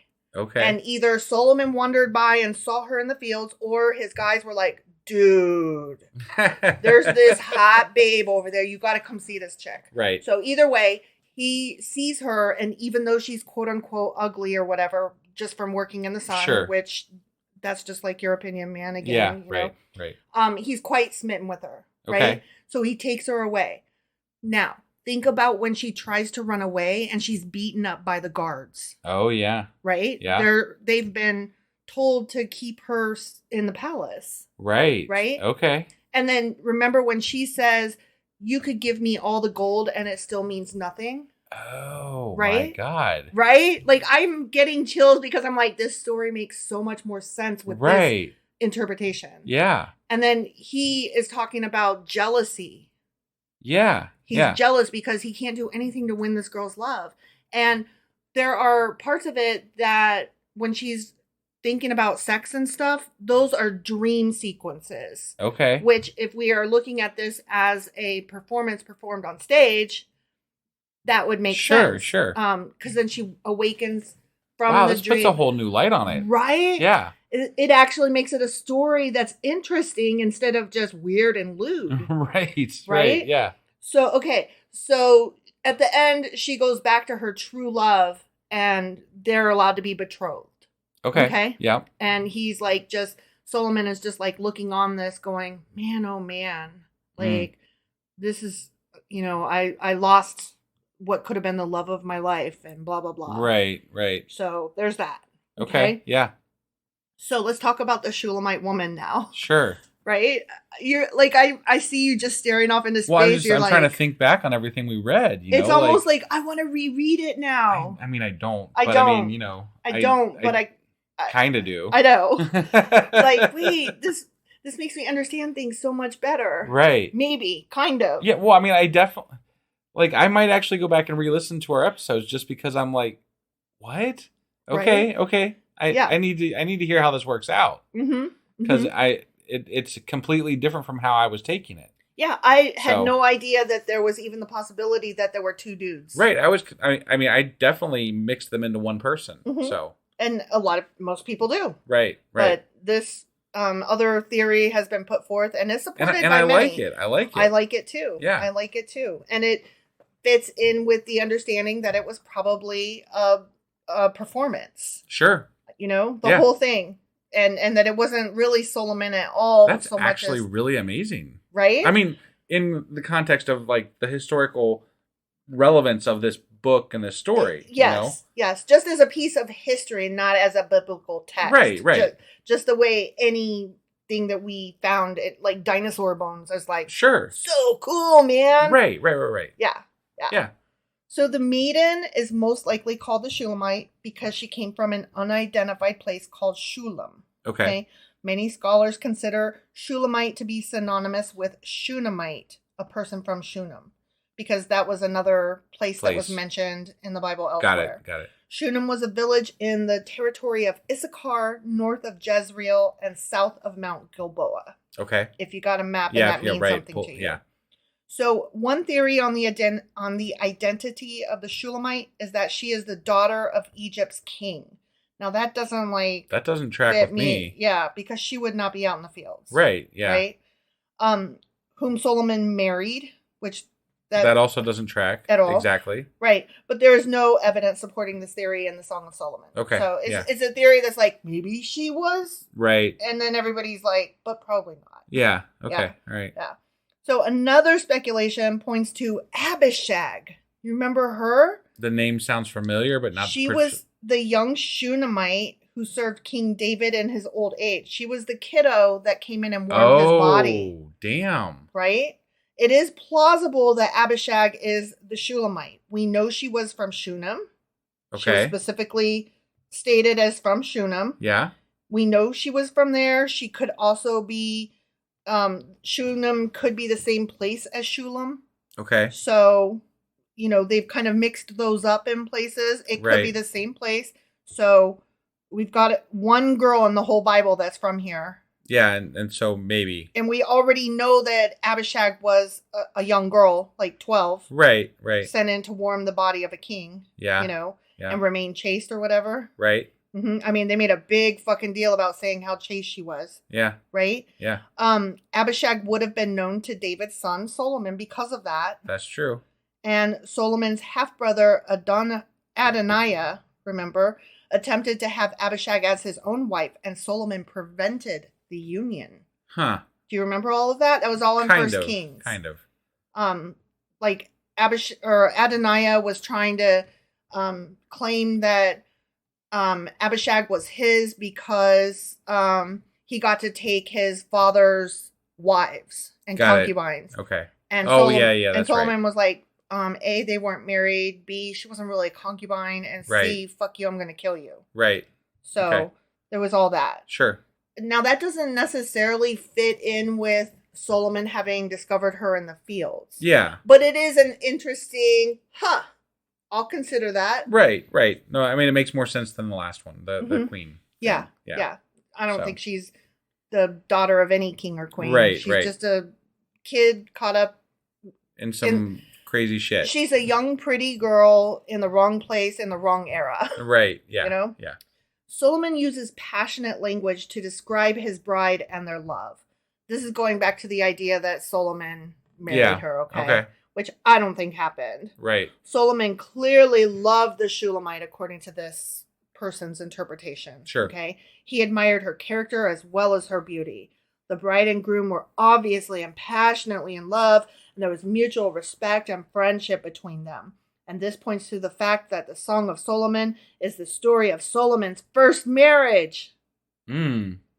Before he sinned by adding many other wives. I mean, the love of his life. Technically, in the Old Testament, there's not a big, they never cover that you can't marry more than one woman. Yes, they did. Oh, did they? Yes, they did. I must have forgot about that. You did forget because you commented on it at the time. I thought they weren't supposed to have quote unquote too many wives. Oh, but too many. But but it wasn't specifically more than one. It was too many. But they really wanted you to have only one, right. maybe two. Right. Okay, and it was mostly if you have more than one, it was supposed to be for progeny to pass on your land and belongings to make sure that everything stays in the family. But it seemed like an awful lot of people in the OT have multiple wives. Of course they did. It was very convenient for men. And you know what? Let's be fair. It was probably also very convenient for women because they were forced into these marriages, right? Mm-hmm. Wouldn't it be nice to have to share the household responsibilities? And if you don't really want to be fucking this guy, wouldn't it be nice to pass that off too? Mm-hmm. Right. So, I mean, was kind of like, yay, it's your turn. I'm tired of fucking this dude. Yeah, right. So, whoever she was Solomon's first and truest love, this person believes. And I'm like, yeah, I don't think so. Okay. So that... But I like the one story about the three. Like the person she was betrothed to, and then and King Solomon, and then her. Yes. That's really interesting. I thought that made everything click into place. Now, you had a question, but how old was she? Right. Because that was my original question. Yeah. Okay. Now, in the context of this 3-person love triangle, this would be her as a child when they're referring to her as a child, and the brother's trying to keep her safe out in the fields, right? Yeah. Making her work out there. Because they're holding her for marriage to this other person that she's been betrothed to. Exactly. Right. And so part of the story takes place in the past when she's a child, and part of it takes place when she's an adult looking back on those times. Got it. And she's saying, this is why I'm so dark-skinned today, and this is why all of these things, but my brothers had kept me safe. And, that I like that better. I like it better because that's a little bit more comfortable than thinking of, Abishag the child who had to keep the body of an old man warm. Yeah, definitely. Well, that was an interesting recap of that that book. I definitely learned some things today. I did too. I'm like I said, I might even have to go back and re-listen to this one because it's it puts a whole new light on the whole damn thing. Right. It makes it a little more tolerable, and it makes it more interesting. Yeah, definitely. Well, that was fun. Yeah. All right. So I think we got one more episode to do for this book, which will be You're Always Wrong. Except I'm right. You're not, though. And then we may be taking... Well, we're not going to be doing anything on Saturday, I don't think. Right. So, and then we'll be back on Sunday, I think, with a... Sacrilegious Book Club. That's right, yes. And then back on Monday, we'll be starting a new book. Isaiah chapter 1. We are entering the final stages of the Old Testament. We're entering the last larger collection of the Old Testament. Ooh. That's the prophets, the minor prophets. Interesting. Yeah. All right. Well, we'll look forward to doing that, and we'll see you guys then. Yep. Bye. Bye.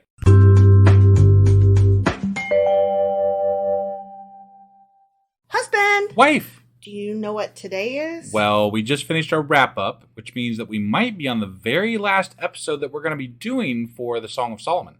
Okay, and what episode is that? I don't know. What episode is that? Well, you would say it's Contradictions. I would say it's Contradictions. I would say You're Always Wrong. Yeah, except for today's going to be slightly different with our format because there weren't a lot of direct contradictions. The whole book itself is a contradiction. It is. So we have it's going to be a little bit different today. But you're still always wrong. Well, that's debatable. Speaking of always being wrong, though, I do have a correction to throw out from our last episode, which was the wrap-up. Mm-hmm. And at some point in that episode, you had mentioned the Church of Latter-day Saints. Mm-hmm. And I said Jehovah Witnesses after you said that, and I was completely fucking wrong. You were. It is not Jehovah Witnesses. It is Mormon. Yeah. And I apologize for that. I don't know where my brain was. I know the difference. I just fucked up. So, and once you say it, I already fucked it up. I was doing the notes on it, and I was like, wait, aren't those the Mormons? Yeah. Yeah, so I screwed that up. Sorry, guys. Oopsie. That being said, are you ready to go ahead and get into this Contradictions episode? Sure am. All right, let's do it. Okie dokie.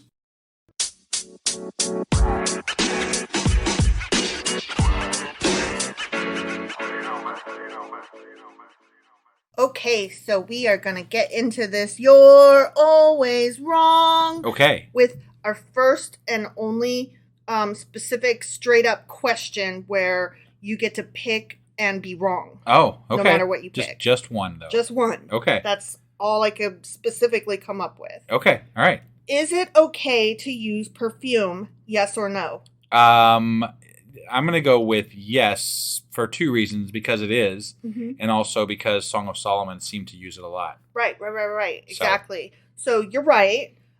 In Proverbs, ointment and perfume rejoice the heart. Okay. Esther used it to impress the king. Right. We're going to talk a little bit about her later. Okay. And then Song of Solomon says, yeah, I'm a beautiful bitch, and I rose up to open to my beloved, and my hands dripped with myrrh, and my fingers were sweet smelling upon the handles of the lock. Yeah. So she was dripping with it. Yeah. Okay. Yay, but guess what? What? You're always wrong. Fuck. Because no, of course it's not. Yeah. Because it says way back in Exodus, as for the perfume which thou shalt make, ye shall not make to yourselves. It shall be unto thee holy for the Lord. So only whores wear perfume. It's only for God. Got it. Okay. God is a whore. I don't understand why God needs perfume. He's a whore. I literally just said that. Oh, he is. Yes, he totally is. Yeah. He's a man whore. I thought that went without saying. That's all. Wow. You're always wrong. So next, I thought we would get into the focus of this book, Song of Solomon. Right. Do you mind if I say something real quick? Go right ahead. So we debated over how we were going to do this episode because there was only one direct contradiction, and we were talking about it and how we felt like the entire book itself is somewhat of a contradiction to what we've read in the Bible thus far. Right. So it was bothering us that we couldn't come up with contradictions because we're like, no, but there's something fucking wrong here. Yeah. And so that's why this is coming out late. because it took us some time to figure out what we wanted to say and how we wanted to say it. I needed more direction, quite honestly. Like, I'll take the hit on this because we have a format. We have a guide that we use for these episodes. Right. And I go there and I compare the questions to what we've read thus far, and I prepare the format, and then that's it. And it might take me, 45 minutes to an hour, sometimes less if I'm, really quick about it. Sure. And there it is. But with this, I couldn't do that. Right. And there was no yes or no, true or false, whatever. Yeah. So it's going to be more of a discussion. And I don't deal well with not knowing what I'm looking for. So I, again, like I said, I'll take the hit on why we're running late. I needed more guidance. I needed to know how are we doing this? What are we looking for? Yeah. And it took us some time to figure it out. So here we are. Here we are. And the book itself is a fucking contradiction. It really is. So part of that is because the focus is different in this book than it is in the rest of what we've read so far, or indeed the Old Testament as a whole. Right. Okay. Yeah. The Song of Songs is a collection of love poems, erotic ones. Yes. That celebrate the physical and emotional intimacy between a man and a woman. And that is completely in stark contrast to the rest of the Old Testament, which primarily focuses on God's relationship with the Israelites. Yes. So now it depends on how just to take it back to something we discussed in our wrap up, there is some talk about how this is a relation, like the Song of Solomon is a relationship between God and Israel. But those are, let's pretend, allegories that people have decided that that's how to interpret it. Right, and we decided that it doesn't read that way at all. But it doesn't matter if it reads that way at all, because the fact of the matter is, if you read the other ones, it is specifically straightforward about God speaking to the people or the people recording history of this is what happened. Right. Straightforward, this book does not do that. And that is how itself, right there, it is a contradiction to what we've read so far. True. So that's what I'm getting into. Okay, all right.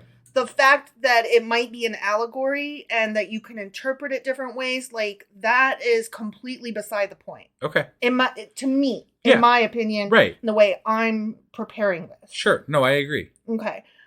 One might say with the other ones, you didn't have to do that. Right. So yeah, that in itself, how you read that puts it separate right there by itself. Exactly. The Song of Songs does not contain any explicit references to God or to religious or moral teachings. Right. Like, it has nothing to do with that. Right. And of course, this is in contrast to the rest of the Old Testament, which is full of laws, commandments, stories, history.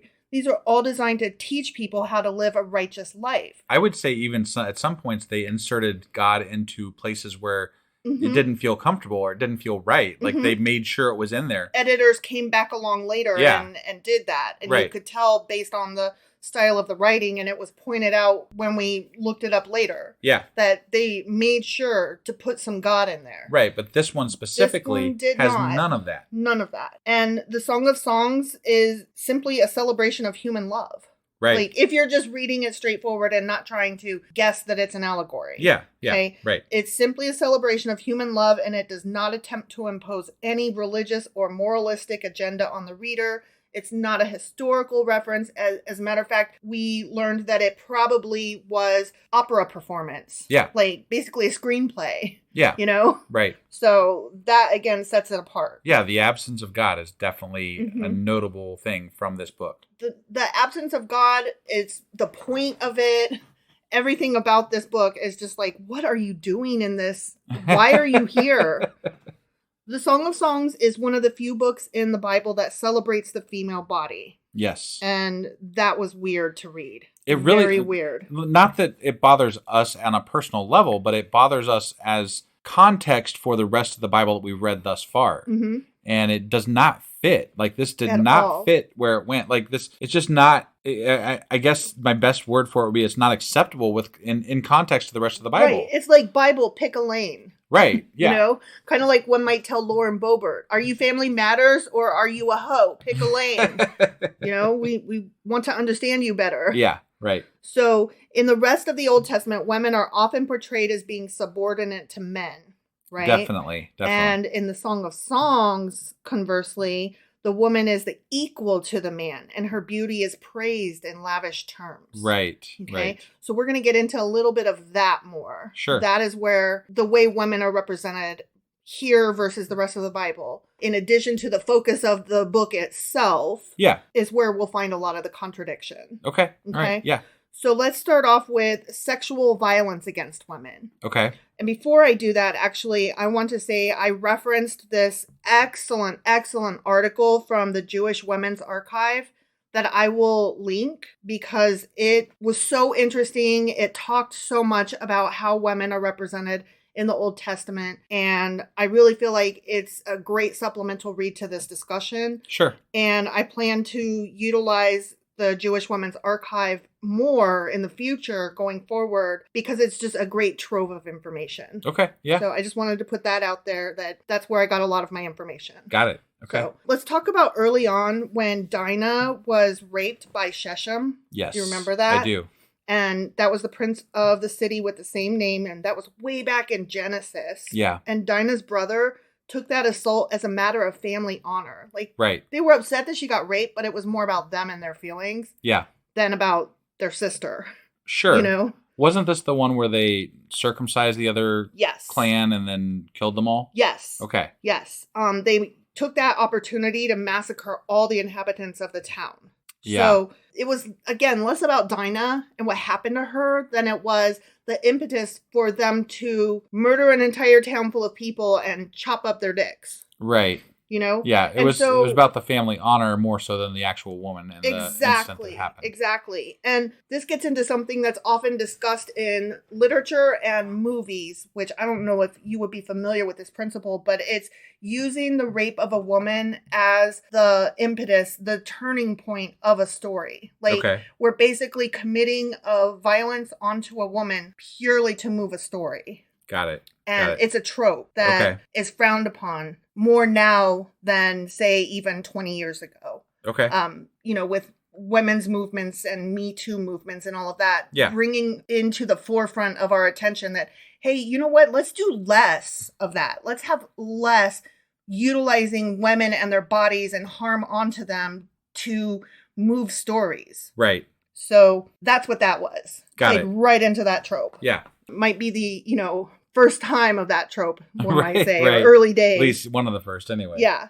So back in Judges, and I remember this is one that actually I think made me cry. Okay. Back in Judges, a host offers to throw the women in his household out into the street where a pack of men are intent on raping the male visitor. Yeah, I almost recall it maybe being his daughters in place of the angel and the whoever else was there. Yes. Yeah. And one of the women who is never named is gang raped, killed, and mutilated. Right. And parts of her body were sent off to various people. Yeah. Now, some people might point out that that was done by heathens and people that God did not like, but the people that threw her out to have that done to her were supposedly godly people. Yeah, they were the righteous. Right. The righteous people threw out a woman to have this happen to them rather than the guest. Yeah, and keep in mind... In order to avoid homosexuality and the rape of a man. Right, and keep in mind there was a fucking angel there. I don't know about how much power an angel has, but it would seem that it could probably handle whatever was outside that fucking door. Right, and this act in itself led to a civil war among all the tribes of Israel. Got it. So, you know, it wasn't exactly... Yeah. It wasn't without further recrimination. And once again, harm onto a woman is what was the pivotal point of moving the story forward. Sure. Yeah. So. Right. Problematic. Definitely problematic. In 1 Samuel, when one of David's sons, Amnon, rapes his half-sister Tamar, a feud among the brothers ensues, and Amnon is ultimately killed by his brother Absalom. Right. And that was in 1 Samuel. So do you remember that? I do. Again, a woman is raped, and here we go. Right? Yeah, right. So the reason I'm bringing these up, and these aren't anything to do with what we're reading now. It's just, I feel it's very important to bring these up as women being harmed.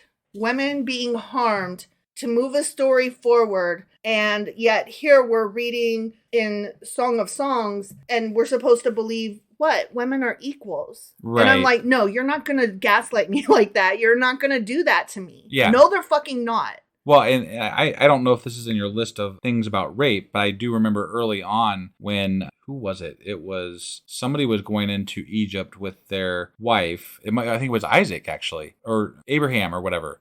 Abraham was going into Egypt with his wife, Sarah, I think. And they acted like she was his sister so that he wouldn't get in trouble and maybe killed. Because she was so beautiful and they knew that the Pharaoh would want her. Right. So they basically offered her up as a possible rape victim so that the toy. male wouldn't be killed. Yeah. Yeah. So, I mean, I think what we're getting at here at some level is that women weren't really respected. They were belongings. Yeah. That people would definitely stand up for, but only insofar as it hurt their own image. Right. So right. Their own image or their own body or their own honor. Right. And it definitely was not an equal footing, and it was not a respectful behavior towards women in many of these instances. Exactly. There's also a lot of points in the Bible where, and I'm having trouble recalling what they are off the top of my head, but I remember that there was somebody that had a servant that got put in the place of having his babies because the wife couldn't have babies. It might even be similar. It was Sarah and Hagar. Yeah, which I'm okay, gonna right. get to in just a okay, second. I'm sorry. Yeah. I apologize. Nope, you're fine. So in none of those cases that I just mentioned, yeah, does the text express any concern about the women themselves. Right. As you just said. Yeah. They function as pawns in larger narratives of violence. And that's how I viewed it so far. Yeah. It definitely feels that way. And that's not, it runs counter to the Song of Solomon in that regard. Exactly. So for people to try to tell me, oh, Song of Solomon presents them as equals, I'm like, but that's a lie though. It might present it that way, but they're lying and you're lying if you want me to believe that that's what those people thought back then. Right. I've read too much to the contrary in your own goddamn book. Yeah. So fuck you for that. Yeah. I should be happy with Song of Solomon's, but instead it has really pissed me off because it feels like such a lie. And it feels like it's trying to trick me and say something that the Bible isn't saying. Yeah. So I'm really offended over it. So now I want to move on to women as property. Yeah. Which you had talked about a little bit. Right. With in the case of Sarah and Hagar. Right. That was back in Genesis again. Sarah brutalizes Hagar so severely that Hagar escapes while pregnant into the wilderness where her chances of survival are super slim. Yeah. Like, she's definitely going to die. Right. When she returns to Sarah, she must submit herself to further oppression. And Sarah's wrongdoing is never even acknowledged. Right. Yeah. So, well, because also slavery was an issue back then. Right. I mean, they called them servants, but let's just be honest, they were slaves. Right. And this woman was forced into this position. Hagar was, what's-his-butt's second wife because Sarah couldn't have children. Right. And so the whole But it didn't start off that way. It started off as her being a servant trying to have a child with, was it Abraham? Yeah, it was Abraham. I think it was Abraham. Right.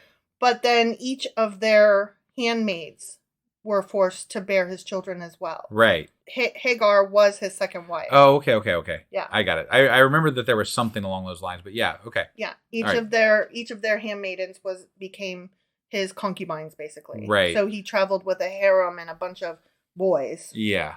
So in another case, moving forward through the Old Testament into Judges, the tribes of Israel decimate the tribe of Benjamin in civil war. You recall this? Yes. And then they were like, oh shit, we accidentally wiped out too much of Benjamin, and now we are concerned that the tribe of Benjamin might not endure. Right. So in order to solve this problem, the soldiers of Israel conquer another region and massacre the population with the exception of 400 virgins who are given to the warriors of the tribe of Benjamin. I remember that. Yes. Yeah. And I was so fucking upset about that. Yeah. Like, it's just like, what? We just kidnapped these women and gave them to them. Right. Right. What? That's just what you do. What? Right. But no, tell me more about the loveliness of the fucking maiden or bride or child in Song of Solomon. Yeah. And how women are equal. Well, and that's the thing is that God looked the other way apparently during all this because he seems to be like, if this is God's word, if this is the book of the Lord and all that, and this is the way, right? God essentially condoned them murdering that other tribe, capturing the virgin women, and bringing them back to the tribe of Benjamin to populate that tribe. Right. That is sex slavery, and it is completely counter to anything that was portrayed as far as love or beauty that is in Song of Solomon. And God apparently condones that, you know? So you can't be of both minds. You can't say that this is the way that women are to be treated and then do that. Right. Or do one and then be like, what? Women are equal. Right. They're not. They should be. They should be. Yes. But they're not. Right. So moving forward into Numbers, Numbers provides a jealous husband with a ritual to determine whether his wife has been unfaithful to him. Yeah. No limitations are put upon the man. He may bring his wife to the priest to endure an ordeal whenever he desires. In this test, the wife is required to drink poison, which we read a short story about that with the twins in our book club a couple weeks ago. Yeah. And if she survives without harm to her body, she's presumed innocent. Yay! Yeah. But the violence in this case is actually integrated into a religious ritual and Jewish law. Right. Harm to the woman is actually a religious ritual written in law. Also, distrust of the woman. Yeah. You are to implicitly trust the male's judgment over the woman's judgment every single time. Yeah. And you according to the Bible. You should basically always assume that your wife's a hoe. I mean, ain't she though? Wait, you're saying it wrong. They're a honey-lipped vixen. Well, yeah. You know, that's what they are. That was back then. Now, in the Bible. Now they're just hoes. Right, okay. You know? Yeah. I'm not a hoe, but even if I was, fuck you, I can be if I want to. Right, yeah. Is what it is. Exactly. But I would prefer that neither of us are hoes. Yeah, right. So that's the way we choose to live. Definitely. So even the hero Esther, whom we talked about a little bit earlier, she was forcibly taken into the king's harem and treated like property. Yes, that is true. And I mean, whether she liked it or not, you know, that's beside the point. She overcame somewhat, and she was one of God's favorites, but that doesn't change the fact that she was forced into that position. Yeah. And not there because of love, not there because of anything good. She wasn't an equal, I could tell you that much. Yeah, no. When she was like trying to fit into the harem. Right. Fuck's sake. And whether it doesn't matter how much the king liked her or for that matter how much she liked the king, she was not there by her choice. That was not her choice. Right. And she was trying to help her people after that. Yeah. So yeah. The whole thing just Right. So violence was acceptable in all these cases because women are treated as property. Right. Okay? Yep. So let's talk a little bit more about women in biblical law, which we got into just a little bit. Yeah. So in Exodus, there's a death penalty that's only for female sorcerers, not men, even though both men and women practice sorcery and other forms of divination. Interesting. Okay. All right. So definitely not equal and not treated the same. Right. Okay. Right. And that, again, was in law. Right. You know? Right. In Deuteronomy, if a man rapes a married woman within a town, the woman is put to death alongside the perpetrator of the crime. She is spared only if the rape occurs out in the countryside where she cannot call out for help. I remember being upset about that. Right. And I remember saying, okay, girls, so if you are raped outside of town, the lesson here is to kill the dude that raped you and bring the body into town and say, what? Right, yeah. Or, to move them out of town. Yeah, If you're raped in town, move them out of town. So you'd be like, I called for help, but nobody could hear me. Yeah. That's how you get away with that. Right. According to Exodus, Israelite female slaves are not set free after 6 years of service, unlike the male slaves. Because, you got to fuck that. Right. Yeah. Set the men free. But not the women. Good. Yeah. Women are just, they're cattle, essentially. They are cattle even when they're not. Right. Yep. So, moving forward, let's talk more about how women just in general are subordinate to men. Not equals, for sure. Okay. Not equals. All right. Okay. Yep. Now, in the creation story, Eve is created from Adam's rib, and she is given to him as a helper. Right? Yep. This suggests that women are not created as equals to men, but rather as their, helpmates. Right, yes. Like, bring me a sandwich. Right, yeah. That thing. Yep. In the story of the Garden of Eden, of course, it is Eve who is tempted by the serpent and who eats the forbidden fruit, suggesting that women are more easily tempted than men and that they are the ones responsible for sin entering the world. Right. And that's why we blame women, and that's why, it's women's fault. Yeah. Those honey-lipped vixens always eating apples. Right. In Numbers, a woman's vows are not valid unless they are approved by her father or husband. This suggests that women are not considered to be fully independent individuals and that they are subject to the authority of men. So again, not equals. In the laws of Moses, women are given way fewer rights than men. For example, a woman's testimony is worth only half that of a man's. And that's specifically stated in Deuteronomy. Wow. And a woman can be divorced by her husband for any reason. Wow. Yep. So, not equal. Right.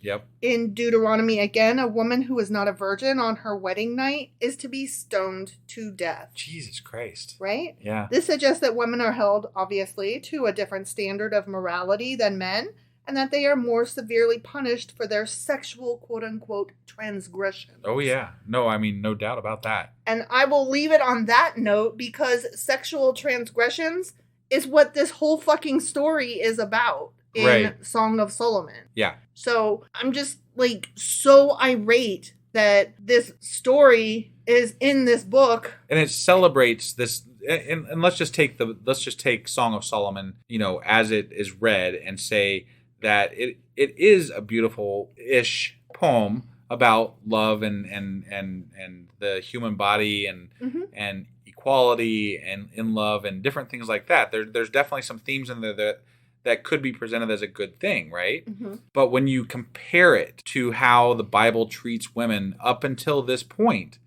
you can't accept it as canon, as part of the Bible, because it doesn't match up with how women get treated throughout the rest of the Bible. Right. If I had read this story in a bunch of other Greek gatherings of literature, I know I've already said this, it wouldn't even be a blip on my radar. Right. It wouldn't bother me because a lot of their stories, they're male-oriented, of course, but they don't usually talk about the subjugation of women. They usually talk about the adventures of men. Right. And the women at home waiting for them. Well, it almost feels like it was inserted in there as a way to contradict the horrible way that women are treated in the Bible. And you say, but look at Song of Solomon. And I've seen this when I've done some research on myself on Song of Solomon, and that people are like, but love is celebrated in the Bible. But women are celebrated in the Bible. But they're not. Right. You can't take this one fucking book that says nothing about God, that says nothing about biblical law,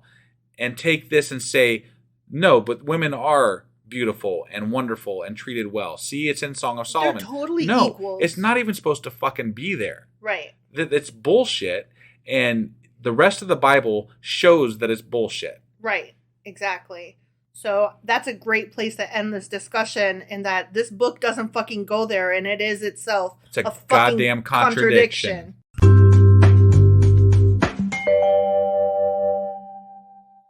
Husband. Wife. Do you know what today is? Well, it's Sunday, so we're either doing... No, we're not doing that. So that means we're doing... Sacrilegious Book Club. Yeah, that's the one. Yeah. All right. So what do we have in store for us today? Well, we are still forever in the middle of a treasury of Jewish folklore.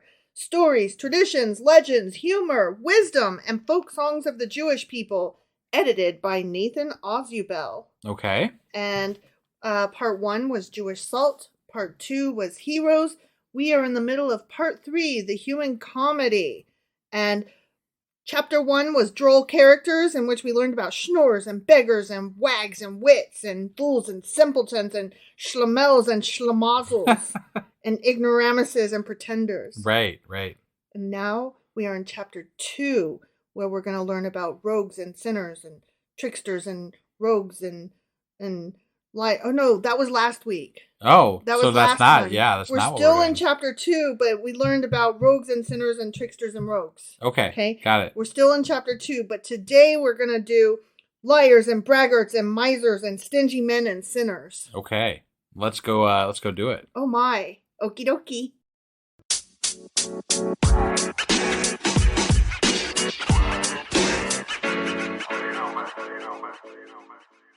Okay, we are over halfway through this book a little bit. Right. And we're on page 374. Okay. We're going to learn about liars and braggarts. All right. Okay. Yeah. So I'm going to read this brief little intro. Okay. In rabbinical lore, there were 4 classes of evildoers who would be denied the joys of the world to come. Okay. Okay? Yep. So you can't do these things or you're not getting in. Got it. Okay? Yeah. They were the hypocrites, talebearers, scoffers, and liars. Wow, Trump is definitely not going to fucking heaven. But you know what's not on that list and should be? What's that? Rapists, pedophiles, kitten killers. Well, yeah, definitely. But why isn't that listed in evildoers? I don't know. I mean, I'd need more context, honestly. Right. So. They were, However, the Jewish folk attitude toward liars, as reflected in its tales and sayings, was a great deal more tolerant. The liar, who is deceitful because of corrupt aims, is, of course, considered a rogue. So if you're like a mean liar, you're a rogue, and that's not good, and they don't like that. Right. Yet there are liars and also braggarts who are recognized as being quite harmless, who tell untruths or exaggerate, not out of malice and evil intention, but out of sheer perverseness and imaginativeness, or because of some childish compulsion. Okay. About such liars and braggarts, humorous Jewish lore makes merry. A liar should have good memory, it advises good-naturedly. That's fair. Yeah. There's liars and then there's liars! Right. Right? Right. Yeah. So you want to be part of the first group, not the second group. Right. Definitely Okay. Not that second group. Yeah. Because it hurt my ears, mostly. Well, I was trying to be emphatic. Right. All right. So the first little story that we're going to read is called Veracity. Okay. Okay. Mm-hmm. Do you know what the word veracity means? I think I do, but I don't want to, not know and then be wrong. So instead, you're hedging your bets and saying, probably not. Right. I feel like it means like vitality, like nope. Wrong. Tenacity. Nope. Wrong. No. Okay, I fucked it up. You did. It means truthfulness or honesty. Oh, okay. Yeah. Yeah. Like the veracity of your claim. Oh, yeah. See, I have heard that before. You couldn't put it in context. If it was in context, I would have known what it was. Okay. But I would have needed it just in context. out of the blue. The fact that we're talking about liars didn't put that in context. It should have, but it didn't. So veracity. Yeah. Truthfulness. Honesty. Right.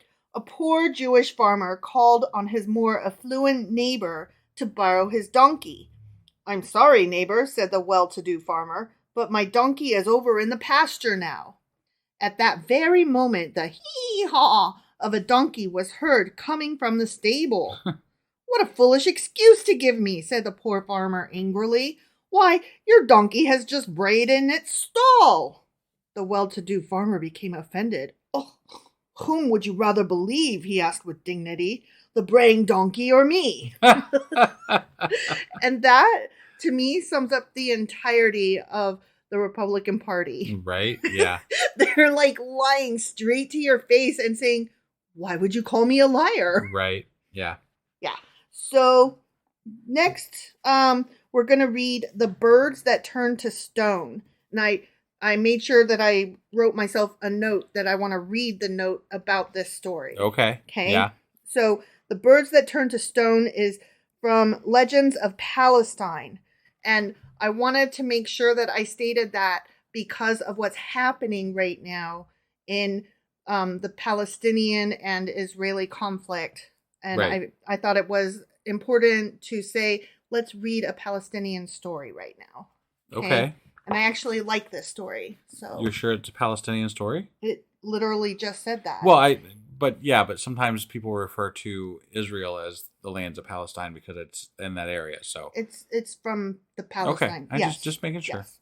King Solomon, the wisest of mankind, understood the language of the birds in the air, the beasts in the forest, the fowl in the barnyard, and the fish in the sea. Okay. Remember? Yeah. That wasn't specifically in the Bible, but that's something that I referenced before in another story, that he's renowned for being able to speak the language of the animals as part of his great wisdom. Dr. Doolittle or something. Right. Right. He's got a push me, pull you in his backyard. Sure. Do you know what that is? No, I don't. Oh my gosh, the push me, pull you. It's I think it's like a horse or something, but it's got a head on both ends. Because it's a push me pull you, you know? Okay. Like it can go both ways. Got it. Yeah. It's fun. Dr. Right. Dolittle, push me pull you. No? Yeah, no. Oh my God, that's the only thing I remember about him besides that he can speak to the animals. I don't think I ever watched the actual movies. I just know of Dr. Dolittle. I never watched the movies either. Oh. Okay. Do you know that it's based on a book series for kids? Yes. Yeah, that's where I'm referencing it from. Got it. Okay. Okay.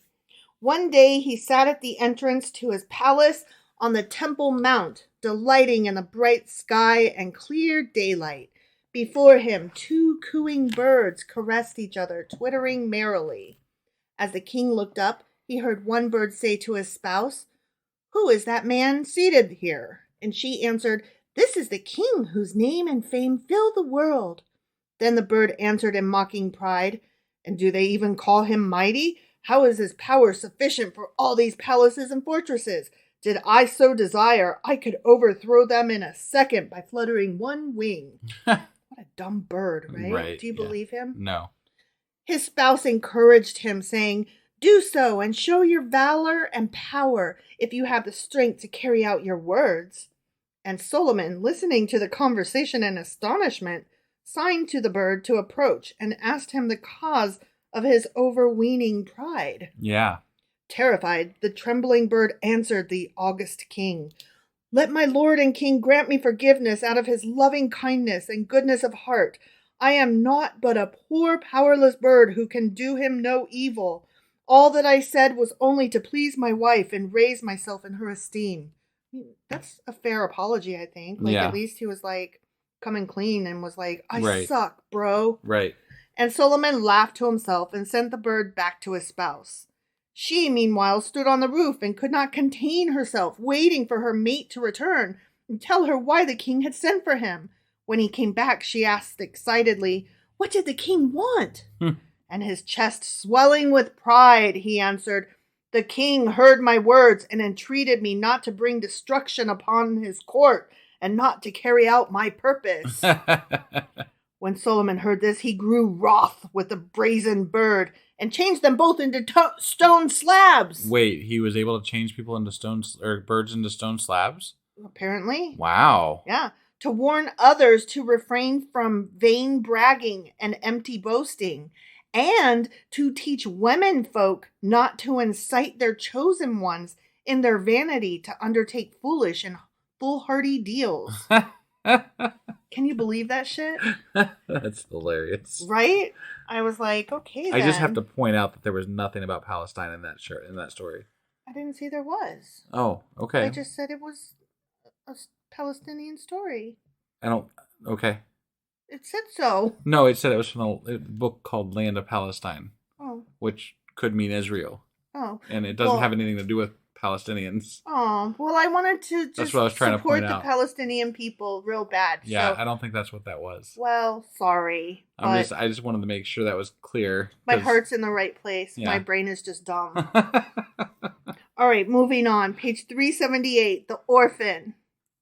Okay? Okay, yeah. This is real short. Got it. A rich man who was a miser was once asked to give a donation to buy matzos for the poor. He gave a trifling sum to the committee. "Your son, who is a poor man, has given more generously than you," he was told ironically. "How can you compare me to my son?" he replied. "He has a father who's a rich man. I have no father at all." This is so stupid, right? Right, yep. Okay, the miser. Same page, 378. The ailing miser needed the aid of a specialist, yet the fees appalled him. $25 for a first visit and $10 for subsequent visits. Yet it was life or death, and besides, he had an inspiration. As he entered the doctor's inner office, the miser exclaimed, "Well, doctor, here I am again," so that he could get the repeat instead of the first visit. Right. The doctor examined the patient with great thoroughness, then said, "And as for the treatment, just continue the same as before." I see your lie and raise you one. All right, now we're entering sinners. Listed off several right little sections. Yep. This one has its own little intro. Okay. So I'm going to read part of it. Got it. Okay. The sinner is dealt with almost gently in Jewish belief and in folklore. This is due to the ages-old cultivation among Jews of a scorn for self-righteousness. The pious man says about an evildoer, even if he has been victimized by him, let God judge him. Or if in anger he should speak harshly of him, he hastens to add, may God not punish me for my words. Unless, of course, you're one of the people that you're supposed to stone to death in the streets. Right. I mean, I'm just saying that's a thing. Yeah. So I'm having a problem reconciling this with what we know. Right. I think they mean like current Jews and not like the Israelites. Well, but even at that, I think there's like legitimately, like they're not meant to like actually harm people, but there's people that sell stones in the streets of Israel to like, you know, like they're like foam stones to like pretend stone people or whatever. Are you serious? Yeah, like I've heard. I don't know where I heard that, but I've heard stories about. Oh my they actually God. like. So it's a thing, you know, like stoning. They recognize it even. Let's pretend to stone people. That sounds right, real fun. Right. Yeah. Absolutely not, sir. Yeah. Cool. There is a layer of mellow humanism in Jewish thought, secular as well as religious, which shrinks from harsh strictures against the misconduct of others. Live and let live is its benign attitude. This springs no doubt from a practical realism, which starts out with the fundamental recognition that men are not angels and that everybody has his weaknesses and limitations. Yeah. It seems to apply to men and not women, is what I'm getting, though. In Jewish folk humor, the sinner gets a merry ribbing, but no more. Frequently, he is contrasted with scoffing hilarity to the overpious saint. And we will read some of that in the next couple things. Got it. Surprisingly enough, he gets the better end of the treatment here. The bad guy, not the good guy. Right, right. And this, not because he is considered an admirable character. Far from it. He serves merely as a convenient pretext to shoot a barbed arrow at the holier-than-thou men who expect heavenly rewards for their virtue. Interesting, right? Yeah. Yeah, that's appropriate for today's day and age, I think. So, as such, these jokes about sinners and saints have served as an excellent corrective in Jewish life, for they preach the doctrine of the golden mean and warn against fanaticism. Interesting. Wow. We can use some of those warnings for sure. So I like this one, Saint and Sinner on page 380. Okay. A rich man who was a profligate, a souse, and a lecher died in a certain town. The entire community mourned his death and followed his hearse to his last resting place. What a wailing, what a lamentation was heard as his coffin was lowered into the grave. In the recollection of the oldest inhabitant, no rabbi or sage had ever departed this life amidst such general sorrow. For a profligate, a souse, and a lecher. He got that much tears and whatnot. Right, okay? Yeah. It chanced that on the following day, another rich man died in the town. He was just the opposite of the first in character and manner of living. He was ascetic and dined on practically nothing but dry bread and turnips. He had been pious all the days of his life and sat all the time in the house of study, poring over the Talmud. Nevertheless, no one except his own family mourned his death. His funeral passed almost unnoticed, and he was laid to rest in the presence of only a handful. A stranger, who happened to be visiting in the town at the time, was filled with wonder and asked, "Explain to me the riddle of this town's strange behavior. It honors a profligate, yet ignores a saint." Right? That's a fair question. Yeah. To this, one of the townsmen replied, "Know that the rich man who was buried yesterday, although he was a profligate and a drunkard, was the leading benefactor of the town. He was easygoing and merry, and loved all the good things in life. Practically everybody in this town profited from him. He'd buy wine from one, chickens from another, geese from a third, and cheese from a fourth. And being kind-hearted, he'd pay well. That's why he is missed and we mourn after him. But what earthly use was that other one, the saint, to anybody? He lived on bread and turnips, and no one ever made him dime on him. Believe me, no one will miss him. I just thought that was pretty great, right? Yeah. We all love the party dude. Right. All right, moving on to page 383. Filial love. Do you know what filial means? No. Well, I'll just let you tell me in the end. Okay. Okay. A rich man, having confidence in his son, gave him all his property in his lifetime. After a while, the son commenced to neglect his father, ill-treating him and sending him away to be among the beggars. Could you do that to your dad? Send your dad? Yeah. Away to be among beggars? Yeah. No. That's what I'm saying. There's a rich man, and he sent his dad away. He gave all of his money and stuff to his son. Okay. One day the old man, clad in tatters, met his grandson and asked him to beg his father to let him have a mantle to cover himself as it was so cold. After much begging, the father sent his son up to the loft and told him to fetch a certain mantle which was hanging on a hook. While on the loft, the boy took a knife and cut the mantle in half. Okay. The father, wondering what the boy was doing all that time, went to find out. The son told him that he had been busy cutting the mantle in half and added that he would give his grandfather one half and keep the other half for when his own father grew old. The man was greatly surprised at this reply and, recognizing the wickedness of his action, took his father back and treated him with all honor. Yeah. We all get old someday. Right. Yep. Yeah. I believe that is it. Oh, you wanted to know what filial meant. Yeah. It meant father and son relationship. Oh, okay. Yeah. You didn't get that? No. Okay, sorry.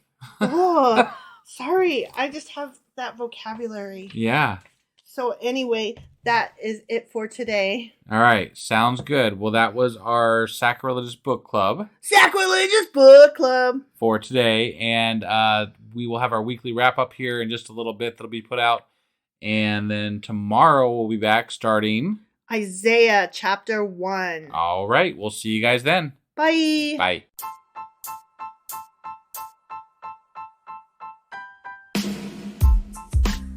Hey, wife, I guess that's the end? But husband, that's just sad. It doesn't have to be. We are on lots of social media platforms like Twitter. Our handle there is sacrilegious_D. For D's nuts. Oh my God. Stop doing that. Anyway, we're also on Facebook, Instagram, and Pinterest. There's a link to all of our social media sites at our website. Ooh, we have a website? Yeah, it's sacrilegiousdiscourse.com, where you can also find a link to our merch shop. We have a merch shop? Yep, we have podcast-themed clothing, mugs, notebooks, and more, as well as an atheist and science-themed products. Wow, our fans should really go check that out right now. Definitely. They can get in touch with us by sending an email to sacrilegiousdiscourse@gmail.com. But before they do that, we could really use some help. Oh yeah? With what? Well, it's not free running the podcast, and we need some financial support in order to get better equipment, which will free up time so we can concentrate on our podcast and our fans. Okay, so what should they do? Head over to patreon.com/sacrilegious discourse and sign up as a contributor on our podcast. Supporters there receive additional bi-weekly episodes that we record just for our Patreon members for as little as $2 a month. Also, we'd really appreciate it if you would like and subscribe on whatever platform you're using. And Apple Podcast reviews help us out tremendously. Like and subscribe. Leave an Apple review. Join us on Twitter. Support us on Patreon. That's a lot of instructions. Don't forget to say thanks. Thanks. Okay, bye.